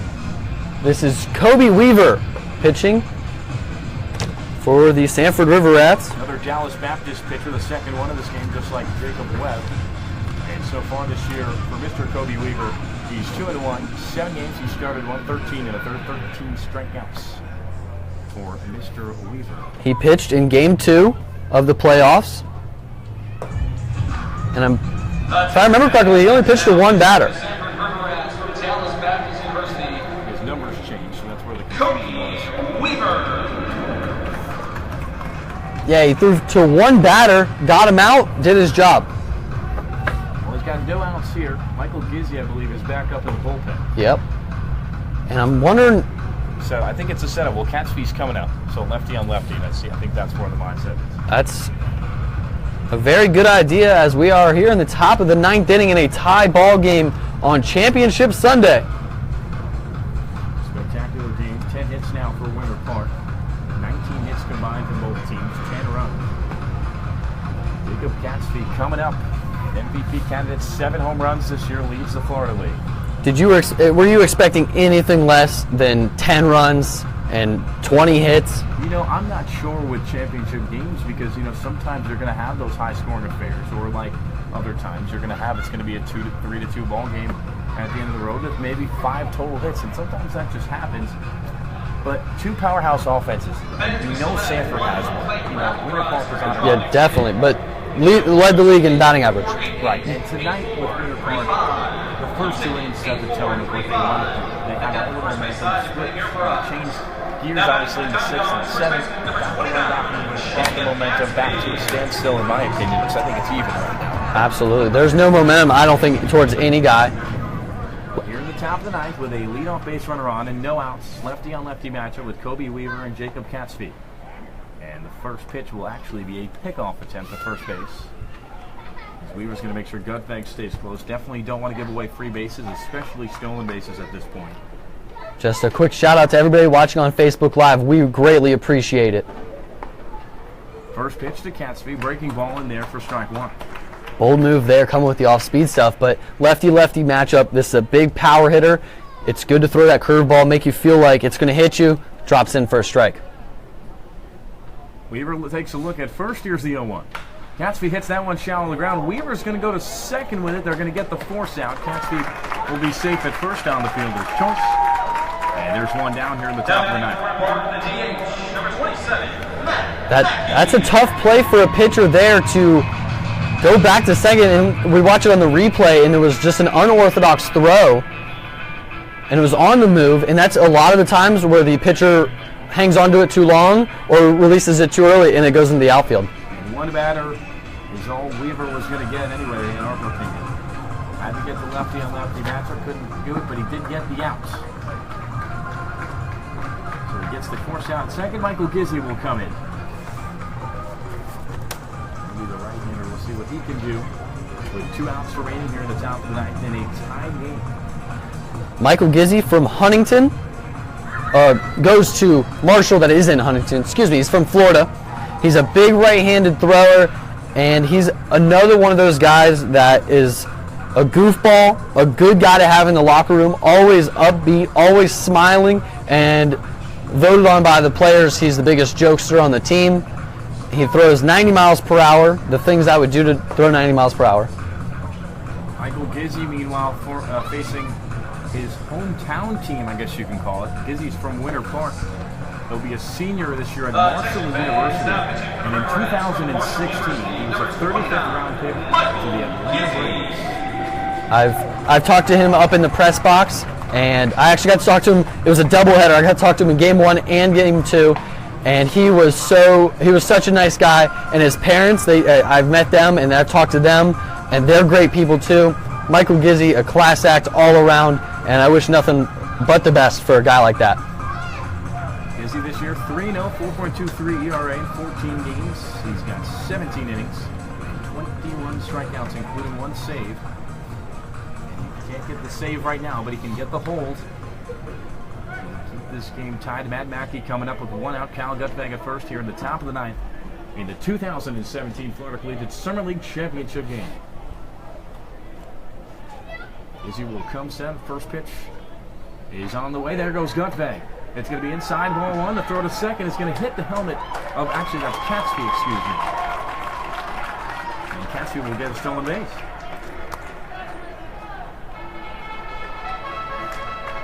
So Catsby at second, 1 out. The count is 1-0 to Mackey. Catsby there, he had 3 stolen bases in the regular season. That's incredible. He's pretty fast in what he's told me. He plays first base for the Dawgs. That's where he's been all season. He's an outfielder for Wichita State. Wow. 1-0 to Mackey. Swings through that one, and now it's going to be 1 ball and 1 strike. Matt Mackey, 1 for 4 on the day with the 2 RBI double back in the first inning. 1-1 the count, 1 out. Catsby at second base here in the top of the ninth. In a tied game of 5. 1-1, that one scratched foul, and now the count is 1-2. Mackey went to Maple Woods in Missouri. Now he's transferring to Northwest Florida State College. Great program to get him on somewhere else after he plays 2 years there, or possibly just 1. His eligibility. This game has been so wild from start to finish. And we're not even done. We're here in the top of the 9th inning in a tie ball game. Gizzi takes a look at Catsby, and time is called by Mackey. Well, if you're the Diamond Dogs, it's time to pick up a run and get the 3 outs at the bottom of the 9th. If not, that'll give a chance to Sanford to only have to pick up 1 to win it all. 1-2 to Mackey. Swing and a miss, and he goes down on strikes for number 2. And that's something that Michael Gizzi can do. He brings the 90 miles per hour on the mound, and he'll also drop in a 12-6 curveball. Right there, he elevates the fastball and just blows it right by Matt Mackey. Christian Rivera, the 2017 Florida League All-Star Game MVP from Weber International, has a chance here to help his team out big. And they will put him on, so never mind. And that will be his 4th walk of the day.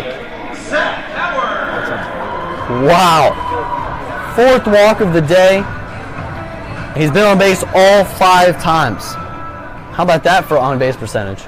So that'll bring up Zach Howard, the righty-on-righty matchup, which is what Kevin Davidson wanted. First and second, the situation, with 2 outs here in the top of the 9th. And here comes the first pitch to Howard. There's a strike. And the crowd is starting to get a little bit restless. Absolutely. 9:08 here at Tropicana Field. Game starting around 6 o'clock. Ronnie Ord is starting to warm up in the River Rats bullpen. Here comes the 0-1. Howard cracks that one foul, and now he's in a hole of 0-2. And right here as a pitcher, what do you throw him? What are you thinking? 0-2 count, nothing good. There's a hard fastball, but Howard was ahead on that one. Tough call, man. I've never been in this situation. I've asked Gizzy what he likes to do in situations like this. He likes to attack.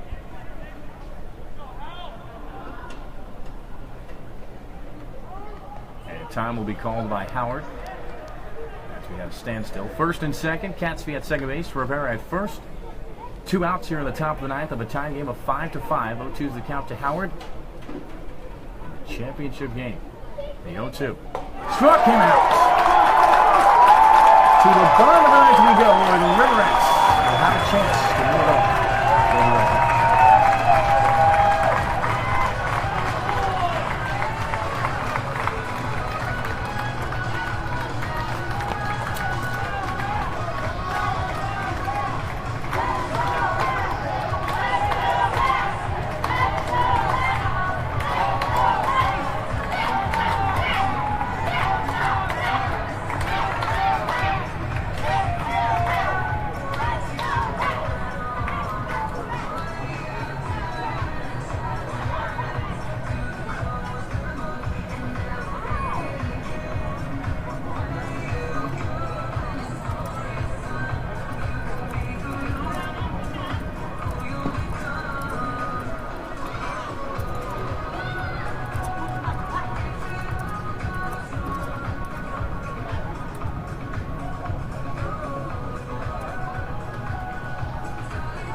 And we are back here at Tropicana Field. I'm Cody Shook alongside Casey Wright.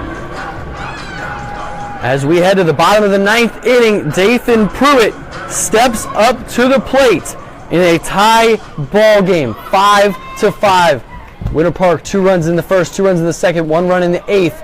For Sanford, 1 run in the sixth, 4 runs in the seventh. And that takes us to the 5-5 tie ball game. Here. Thriller. Oh, absolutely. To the bottom of the ninth we go. First pitch misses high for ball 1. Missouri's got to continue to do what he's doing. Attack the zone, get quick outs. No fooling around in this type of the ball game, especially when you're the away team. The 1-0 pitch. In there for strike 1. And Drury, that's his second batter that he has started off with the first pitch ball. I mean, just a minor stat there. The 1-1 pitch on Dathan Pruitt. Swings at this one. It's going to go into the bleachers for strike number 2. Pruitt is 1 for 4 on the day, but that one hit was a triple to left center field. And now he gets, he fell behind. He started off with the ball, but he comes back with 2 strikes, and now he's just got to put the hammer down and get the out. The 1-2 pitch from Drury. Swung on and just staying alive there. Makes contact, fouls it straight back. That's a great pitch on a 1-2. Looks like a slider coming in on the hands. That's tough to read. You think it's coming at you, and then at the last second you have to make a decision. As we are here in the bottom of the ninth inning, I just want to thank everybody once again for listening to us on Facebook Live. We have 45 viewers right now. If you could please just share it so that way your friends and family can tune in as well. We're trying to get to 3,000 views. The 1-2 pitch to Dathan Pruitt, swung on and strike him out swinging on the high fastball. Great pitch selection, great choice for Drury. He's getting strikes and getting ahead of the count. He wants to have all the control in the and that's what he's doing all year long. You're not going to find any difference in the way style he pitches no matter what type of game it is. And I think at this point of a tie game of 5-5, you can't let the thought of your head of what this all means right now. You just got to play your best baseball.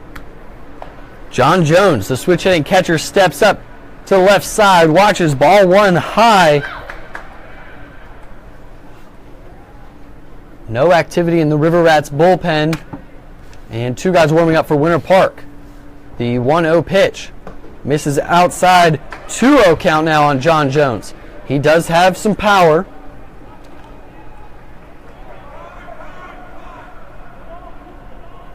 Two home runs on the year. Another ball came in from the bullpen, so time is called. Could you imagine a walk-off home run in a major league ballpark? Well, we've already seen one today. Yeah, it's true. 2 for 1. Well, this wouldn't really be 2 for 1, would it? The 2-0 pitch here on Jones. Swinging at the high fastball, and I think that was the one that he was looking for the cheap seats. Right, and that's the one he wants. That's the pitch he wants. Up and in to turn on and hit it over in the short porch and right. Because that's the easiest way they can try to find the ball out of this ballpark. Absolutely. The 2-1 pitch. Swung on and fouled straight back and out of play. Makes it a 2-2 count now on John Jones. Once again, falls behind the count, but fires his way back in it. Counting at 2-2, and that's really the way it has to go. And you wish the bullpen would have kept it going like that the whole game. 1 for 3 on the day. This pitch swung on and hit down the left field line. It's going to tail foul and uncatchable by Zach Howard down the left field line. He was booking it. Any opportunity, any ball in the air, any chance to make it out right now, you're going to do it because every play matters. And if you miss an opportunity to out throw an error, you're going to be thinking about that at the end of the game. The 2-2 pitch swung on and fouled straight back. John Jones has an RBI single back in the 6th inning, which drove in the first run of the ball game for the Sanford River Rats. And then in the 7th inning, he walked and was later stranded at second base.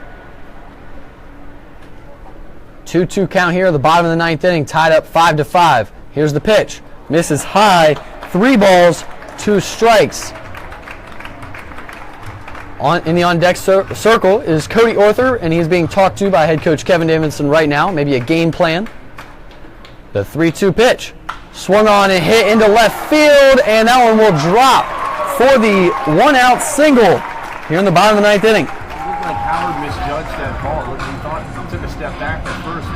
Maybe it looked like the ball was going to go further than it did. And actually had to take a step back to feel it hungry. Not really sure if he would have had it in the air, but the ball was diving down really fast. And I think that's one of those plays where you're not going to lay out for it, because if it gets behind you, it's a triple. That's not what you want. John Jones, a 1-out single, brings up Mr. Singles, Cody Arthur. From High Point, the DH tonight, has an RBI single, squares around to bunt, gets it down the third base line, gets the job done. I love his nickname. Mr. Singles, if you look at his stats, it's rightfully given. That is awesome. Well, yeah, he got the job done, and now Sanford's sitting in a great position.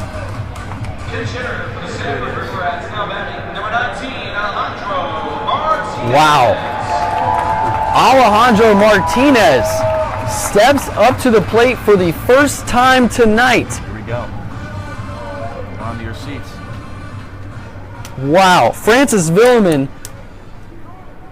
coming out of this game, and they're going to walk Alejandro Martinez intentionally, and you might wonder, do they pinch run for him? Because I'm pretty sure he didn't start this game because of an injury that he suffered with 1 out remaining in Game 2 of the playoffs.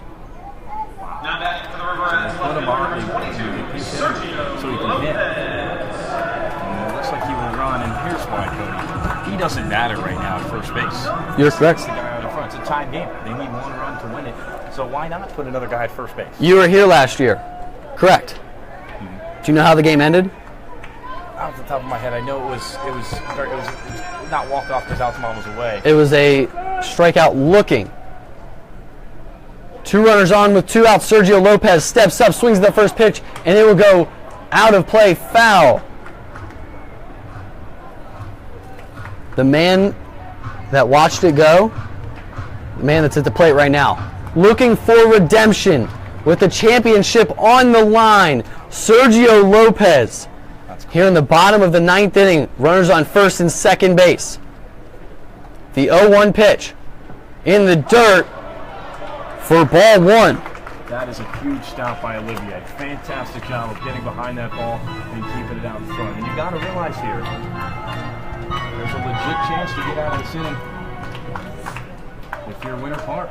Sergio Lopez, I would say, slumped all year long. He was not the typical Sergio Lopez. He could turn it all around with one swing of the bat on this 1-1 pitch. Swung on and missed. Strike 2. I'm on the edge of my seat over here. This will be a big pitch coming up, and Jones had 2 strikes on him too, and he got a single, so we'll see what Lopez can do in one of the biggest situations we've had all night.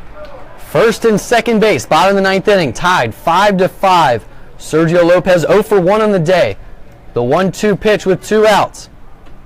Swung on and strike him out swinging. We head to extra innings. We'll be right back here at Tropicana Field as we go to the top of the 10th inning.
Top of the 10th, we move here at Tropicana Field, free baseball.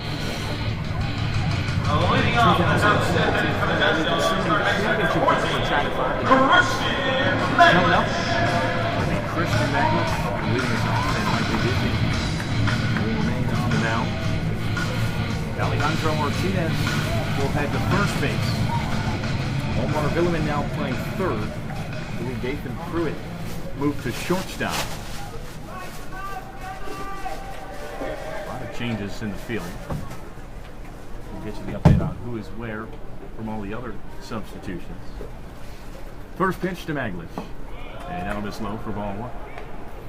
Yeah, I'm not sure who is playing third base. If that even is Villeman. 1 ball and no strikes. Maglish fouls that one away. Now the count is 1-1. I think, yeah, Eli Morera's on second. Yeah, that would be Omar, excuse me. Yeah, Omar at third, Dathan Pruitt at short, Eli Morera at second, and Alejandro Martinez at first base. Wow. Interesting change. Just moving around in the field. 1-1 to Maglish. There's a strike on the inside. What an incredible game. Couldn't have drawn it up any better. 5-5 to score. The 1-2. That's in the dirt. Now the count is even at 2 balls and 2 strikes. Michael Gizzi on the mound. He can go a fair amount of innings. Ronnie Orta warming up. Definitely couldn't have done the pitching, changing from pitchers to pitchers in innings, especially now that we're going into extras. 2-2. And that'll miss a bit low. Now the count is 3 balls and 2 strikes to Maglish from Michael Gizzi. Hasn't seemed to matter with that strategy anyway. Is he all set? Here comes the 3-2. As that one's popped up to the right side. Martinez trying to track it down, and he will run out of room. As it hits off the top of the dugout, he goes out of play.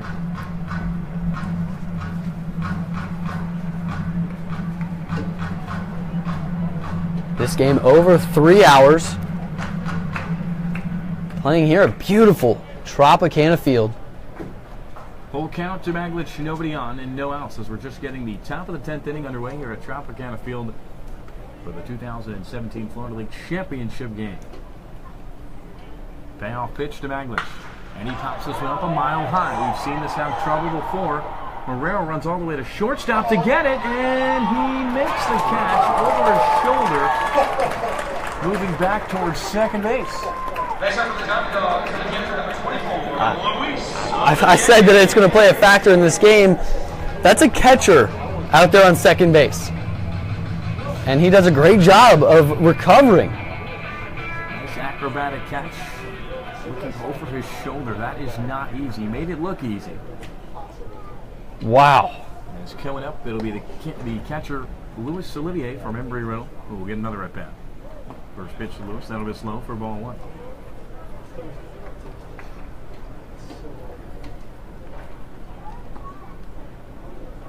One for one today. Infield single. 1-0. That will be a strike on the corner to make the count 1-1 strike to Olivier. He was stranded at first base back in the 8th inning. We said if there was going to be a game that led to extra some more time, it would be tonight for the broadcasters. For sure. I'm not mad about it at all. 1-1 missed away. Now it's 2-1 to Olivier. Because now's when strategy comes into play. If the River Rats get a man on to start the bottom of the 10th, are they going to bunt? Here comes the 2-1. And that'll miss low to make the count 3-1. A hitter's count to Olivier. And this is a good situation that we're going to be put in for the catcher of the Diamond Dogs. Top of the order with Bauer Sox on deck. Trying to flip the script, and that's one of the biggest things that we've talked about this year on the offense for the Diamond Dogs. Putting Rivera at the 9-hole has been so crucial to turning the lineup over and getting it back to the top of the order. 3-1 missed away. Olivier will draw a one-out walk here in the top of the 10th. Go-ahead run now at first with Jordan Bauer Sox coming up. And Bauer Sox gets to the chance to add to his MVP resume right here.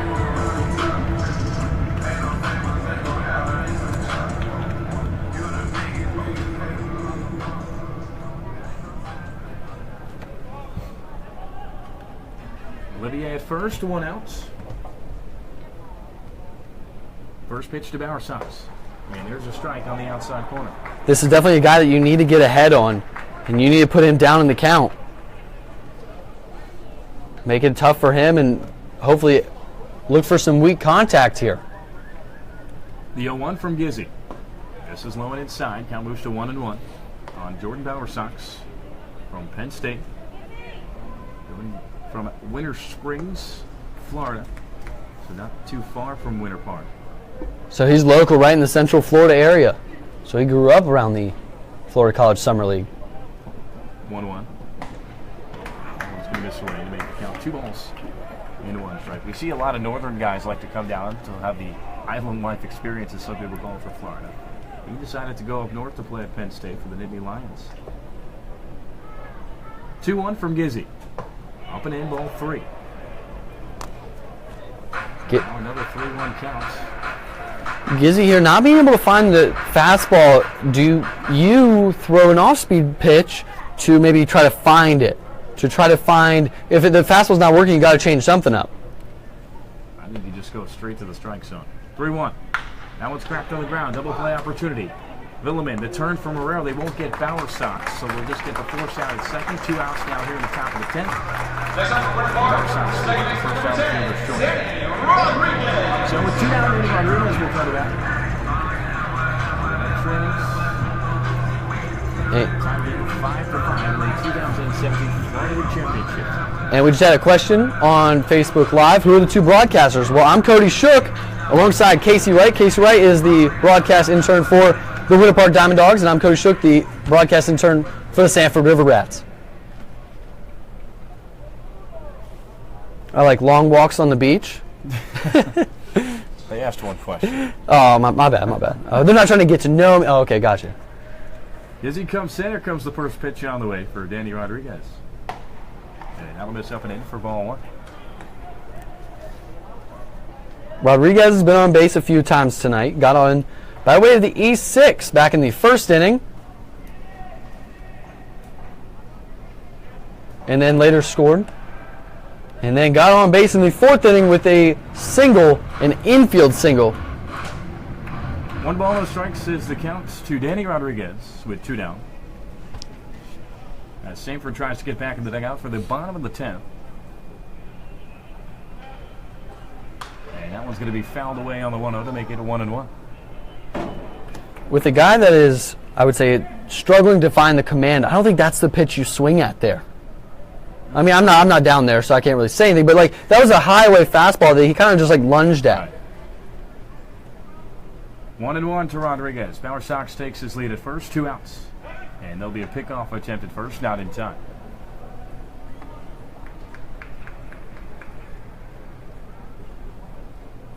Now Dawgs trying to spark some offense up with 2 outs. 22 hits combined for both teams tonight. There goes Bauer Sox, and that one that will be fouled away. So Bauer Sox will have to head back to first, and the count moves to 1-2. You have to wonder how many more substitutions the River Rats have. Winter Park hasn't really substituted that much, but for Sanford, they've substituted a good bit. I mean, at first base, Parker Quinn started this game. Now it's Alejandro Martinez. Eli Moreira's been playing it for the past 3 innings. It's always good to have players who play multiple positions. You can move them around and keep their bat in the lineup. But 1-2 to Rodriguez. And that one misses to make the count even at 2 balls and 2 strikes.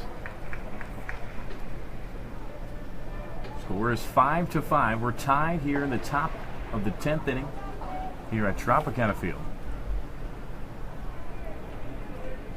As he comes set. 2-2 on its way. And that'll miss inside. Now we have a full count to Mr. Danny Rodriguez. Bauer Sox will be on the move. How many catchers do you know that can catch, play first and second base, and do an exceptional job at it? And hit as well. And hit as well. Eli Moreira, number 1. Payoff pitch to Rodriguez. And that one's fouled back, so he'll stay alive in this at-bat.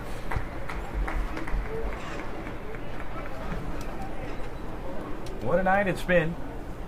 It's been a great Florida League Championship. It was a fantastic one last year as well. We expect nothing less. Fantastic Rays game today as well, for those who came. Walk-off home run by Steven Souza Jr. in the bottom of the 9th.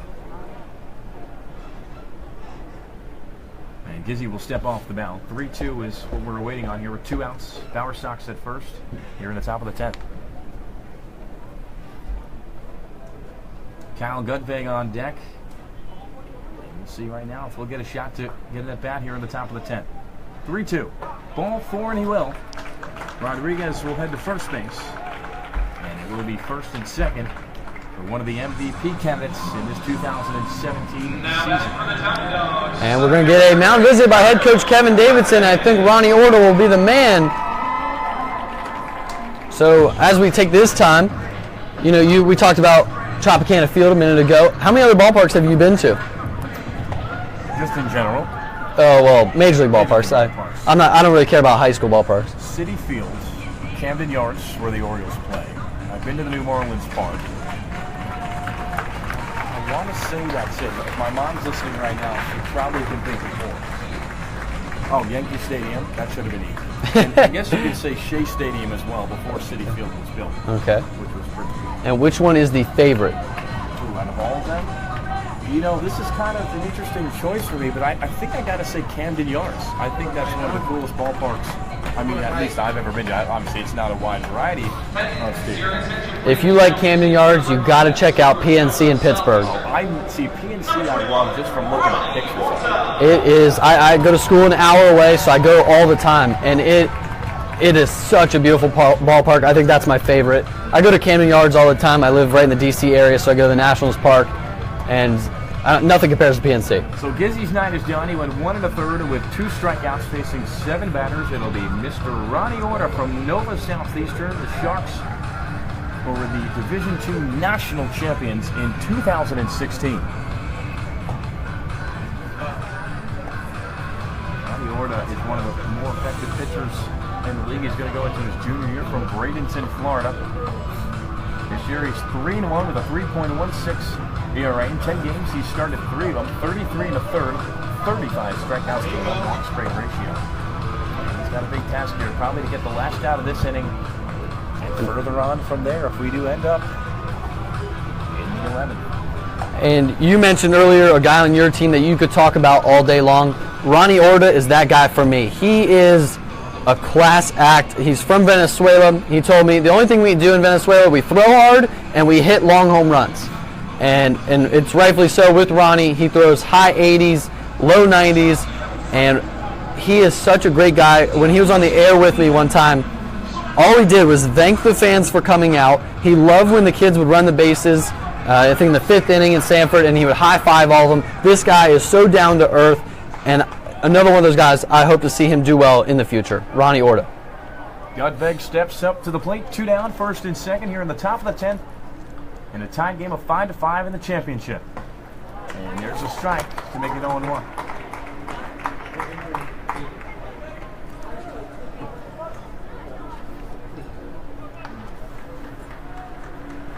Gudveg has 2 singles on the day. There's the 0-1. And it's going to be strike 2 to Mr. Gudveg.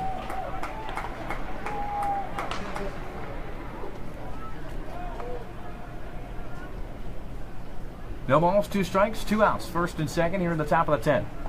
Big lead at second base. And they'll check the inside move. Somebody just commented on Facebook Live, just last weekend, Ronnie Orta took off his hat and signed it and gave it to his 3-year-old son. That is what type of guy Ronnie Orta is. 0-2 misses upstairs. And now the count is 1-2. And that just shows you baseball players are some of the more nicer athletes in sports. 100%, and I agree on that level. And especially these guys are so humble, and which that's so great to see. 1-2 from Orta. That one's cracked on the ground. Villeman will just touch 3rd. And we're heading to the bottom of the 10th here in the Florida League Championship game with the River Rats coming up. We'll try to walk it off. We'll be right back.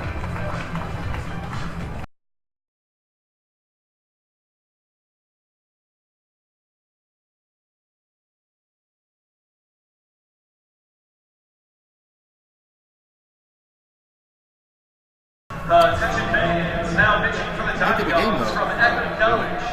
Number 20, Robin Allen. You head back down there. So, security guards are already stepped over here.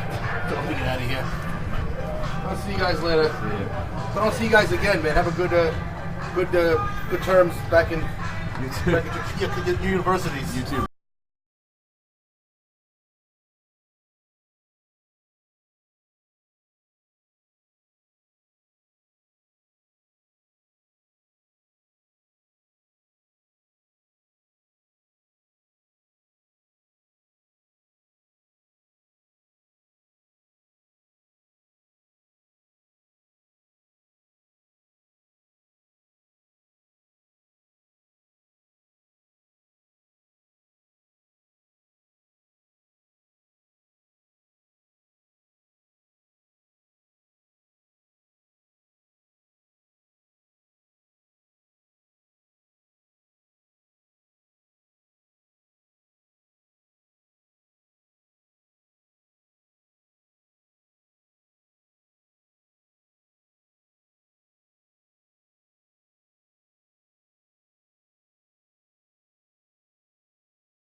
Hey, we are back here at beautiful Tropicana Field on Championship Sunday.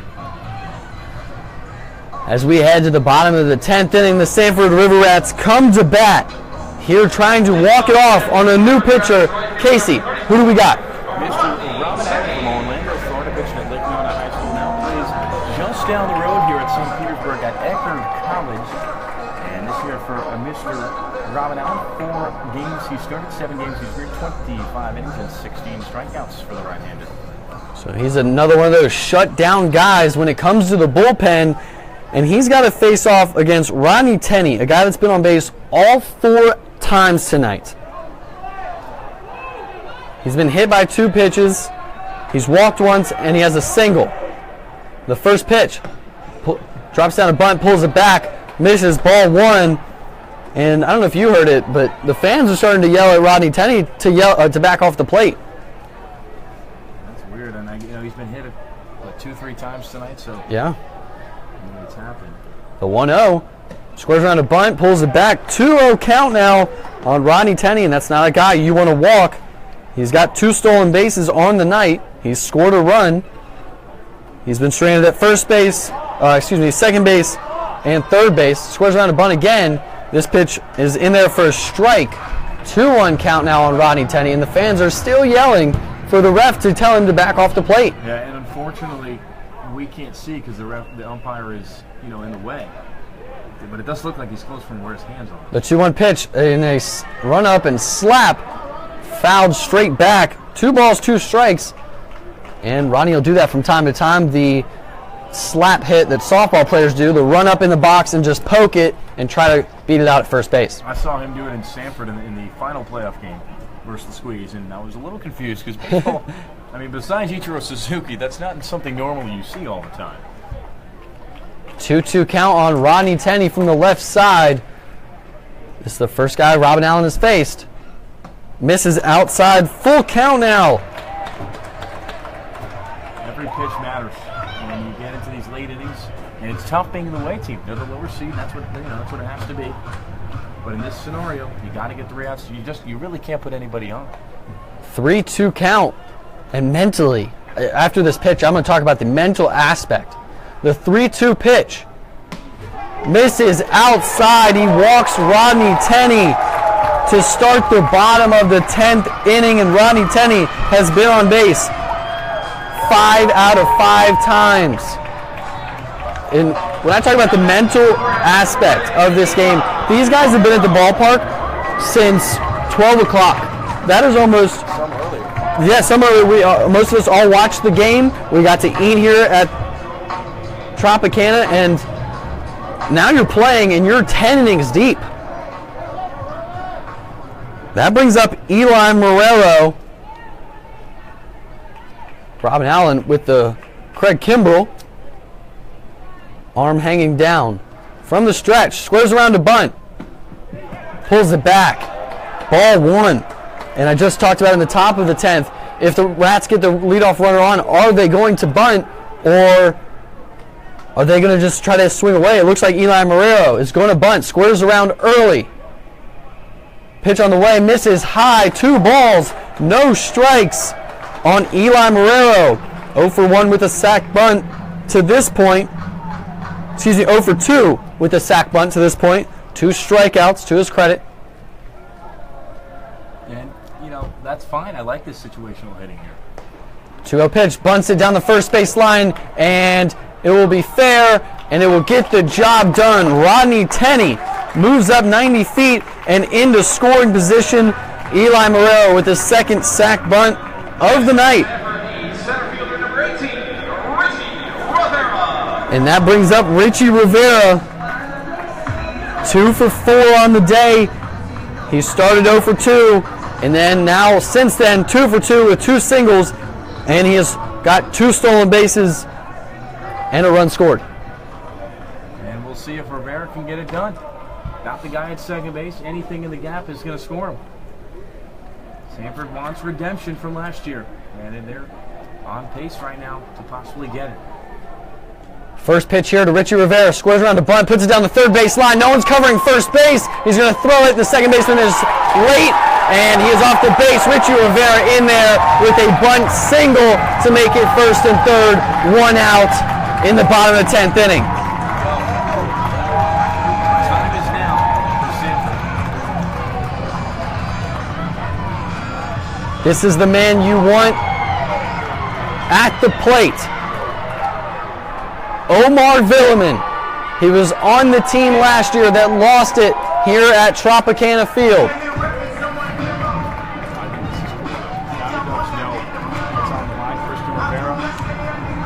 Team captains, and they're just talking about what the situation is here, and they're still in it. Absolutely. Tough situation to be in. These guys are banded brothers together this summer, and they know what's on the line. And you know what makes this tougher? You have one of the fastest kids in the league on first base. If he steals second, that makes things a lot tougher because then the double plays out. Omar Villeman, a guy that can get weak contact but beat out throws to first base. Olivier's definitely going to talk to Catsby on what's going on. Catsby's got to scream if Rivera goes. I think he will. You see where the infield goes a ground ball and Kenny takes off. They're going for it. Absolutely, you have to. You have to. Thank you to everybody watching on Facebook Live. Please share really quickly so your friends and family can tune in. We're here in the bottom of the 10th inning, tied 5-5, game-winning run. Championship winner at third base, 90 feet away. Omar Villeman. The first pitch from Robin Allen. Runners on the move to second base, and he is in there safely. Yeah, they just forgot about him. That's nuts. And the double play is now in order because they are going to intentionally walk Omar Villeman to get to Dathan Pruitt. Shortstop, number 13, Dathan Pruitt. And that is how costly, or that's how beneficial having speed is. He just stole second base and made it bases loaded. Richie Rivera getting on by way of the bunt, the infield single bunt, and then stealing second makes that bases loaded, one out. Infield still in. This is tough. I mean, Winter Park, they know they need to go home with the ball. Anything that gets through. And here we go. First pitch, Dathan Pruitt. Swung on and missed for strike one. Keep in mind, the strikeout can still happen. Allen can still get Pruitt down on strikes, which would be huge. It could be back-to-back, and that's even bigger. You are so right. And that is the love and the fun of baseball. Dathan Pruitt 1 for 5 with a triple back in the first inning. Nothing since then. 3 strikeouts. The 0-1 pitch to Dathan Pruitt. Misses outside. 1-1 count. Somebody just said he's stealing home. That would be one heck of a way to end the championship game. Mr. Mike Powers from the DeLand Suds saying that. That would be crazy, though. Oh my goodness, I couldn't imagine that. I think I'd be at a loss for words. I wouldn't be able to narrate that. Bases loaded, 1-1 count with 1 out. Here's the pitch. Swung on and fouled straight back and out of play. And you just mentioned it, a strikeout. It's possible. It's doable. 1-2 count here with 1 out. I got nerves in my body, and yes, we want our respective teams to win, but this has been a great ball game, and I couldn't have been happier to be on the broadcast with Cody and myself tonight here. Just a great, truly great experience. I'm having so much fun. What a great game. The 1-2 pitch to Dathan Pruitt. And it hits him! A walk-off hit by pitch! The Sanford River Rats are Florida Collegiate Southern League champions. A walk-off hit by pitch! And they are going nuts between first base and the pitcher's mound.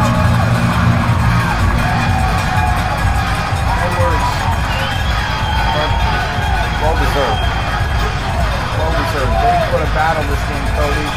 They had a record-breaking season with the wins, and they battled. And they came back in that 6th and 7th inning, changed the momentum. That's a tough way to end the game. And all I got to say is congratulations to the Winter Park Diamond Dogs for a spectacular year. Ladies and gentlemen, that's the ball game. Final last score for Winter Park Diamond Dogs. As they celebrate on the mound, the winner, the Sanford River Rats on the mound. Ronnie Orta is the winning pitcher, and Robin Allen takes home the tough luck loss here in the championship game. They'll be back. Winter Park will be back next year and take a look at an example. The Rats lost to Altamont, and this year, Sanford gets their redemption. Like I said, well-deserved, great sportsmanship. It was a fantastic game, and I'm not sure what more to say to that, but thank you for everybody listening. I mean, thanks for everybody on Facebook Live. Yeah, we cannot thank you guys enough for tuning in all season long on Facebook Live, on Meritex. Thank you guys all so much. We love bringing the games to you guys, especially the fans that are out of the state of Florida. The Facebook Live just told me that we have 4 minutes left to talk. It's been 4 hours. Sanford River Rats, walk-off winners here at Tropicana Field. Final thoughts of the season, Casey? It was a phenomenal season, and this was my second year broadcasting in the Florida League, and unfortunately it will be my last. Will not be back next summer to broadcast again. I just want to thank everybody who's listened to me over the past 2 years, the Winter Garden Squeeze fans, and this year the Winter Park Dawgs fans. You guys have been tremendous. I love the feedback from all of you. Fantastic year for my instruments, all the instruments we've won. It's tough for me to put in words what this league has given me. And signing up for the final time, whole Florida League. It's tough, man. It was fun. It's been a fun 2 years. And I'm just so grateful for this is my first year in the Florida League, and I have loved every minute of it, the opportunities that we have gotten. I can't put it into words. I'm so glad that I got to call my final game with you, because we got to call the All-Star game together, and we got a lot of views on that one. We had a great time. We're both pitchers. We're both baseball guys, and we called both great games, and I don't have any words. This was truly the best experience. And I want to do like a drop mic or something to end it, but just once again, thank you to all your listeners out there. And congratulations to the Sanford River Rats. Congratulations on Winter Park and all the teams this summer. Hopefully down the road, it'll bring us to new careers, and we can continue talking about this experience. Absolutely. You are seeing the Sanford River Rats celebrate around home plate. Thank you guys all so much for making this such a great season. I love bringing the games to you guys. The Sanford River Rats are your 2017 Florida Collegiate Summer League champions. Thank you guys all so much, and the MVP of the game, nobody other than Omar Villeman, well deserved. Thank you guys all so much. And I'm Cody Shook, alongside Casey Wright. Thank you guys so much. Have a great night. Drive home safely, and have a great rest of your summer. Thank you guys all so much. Signing off.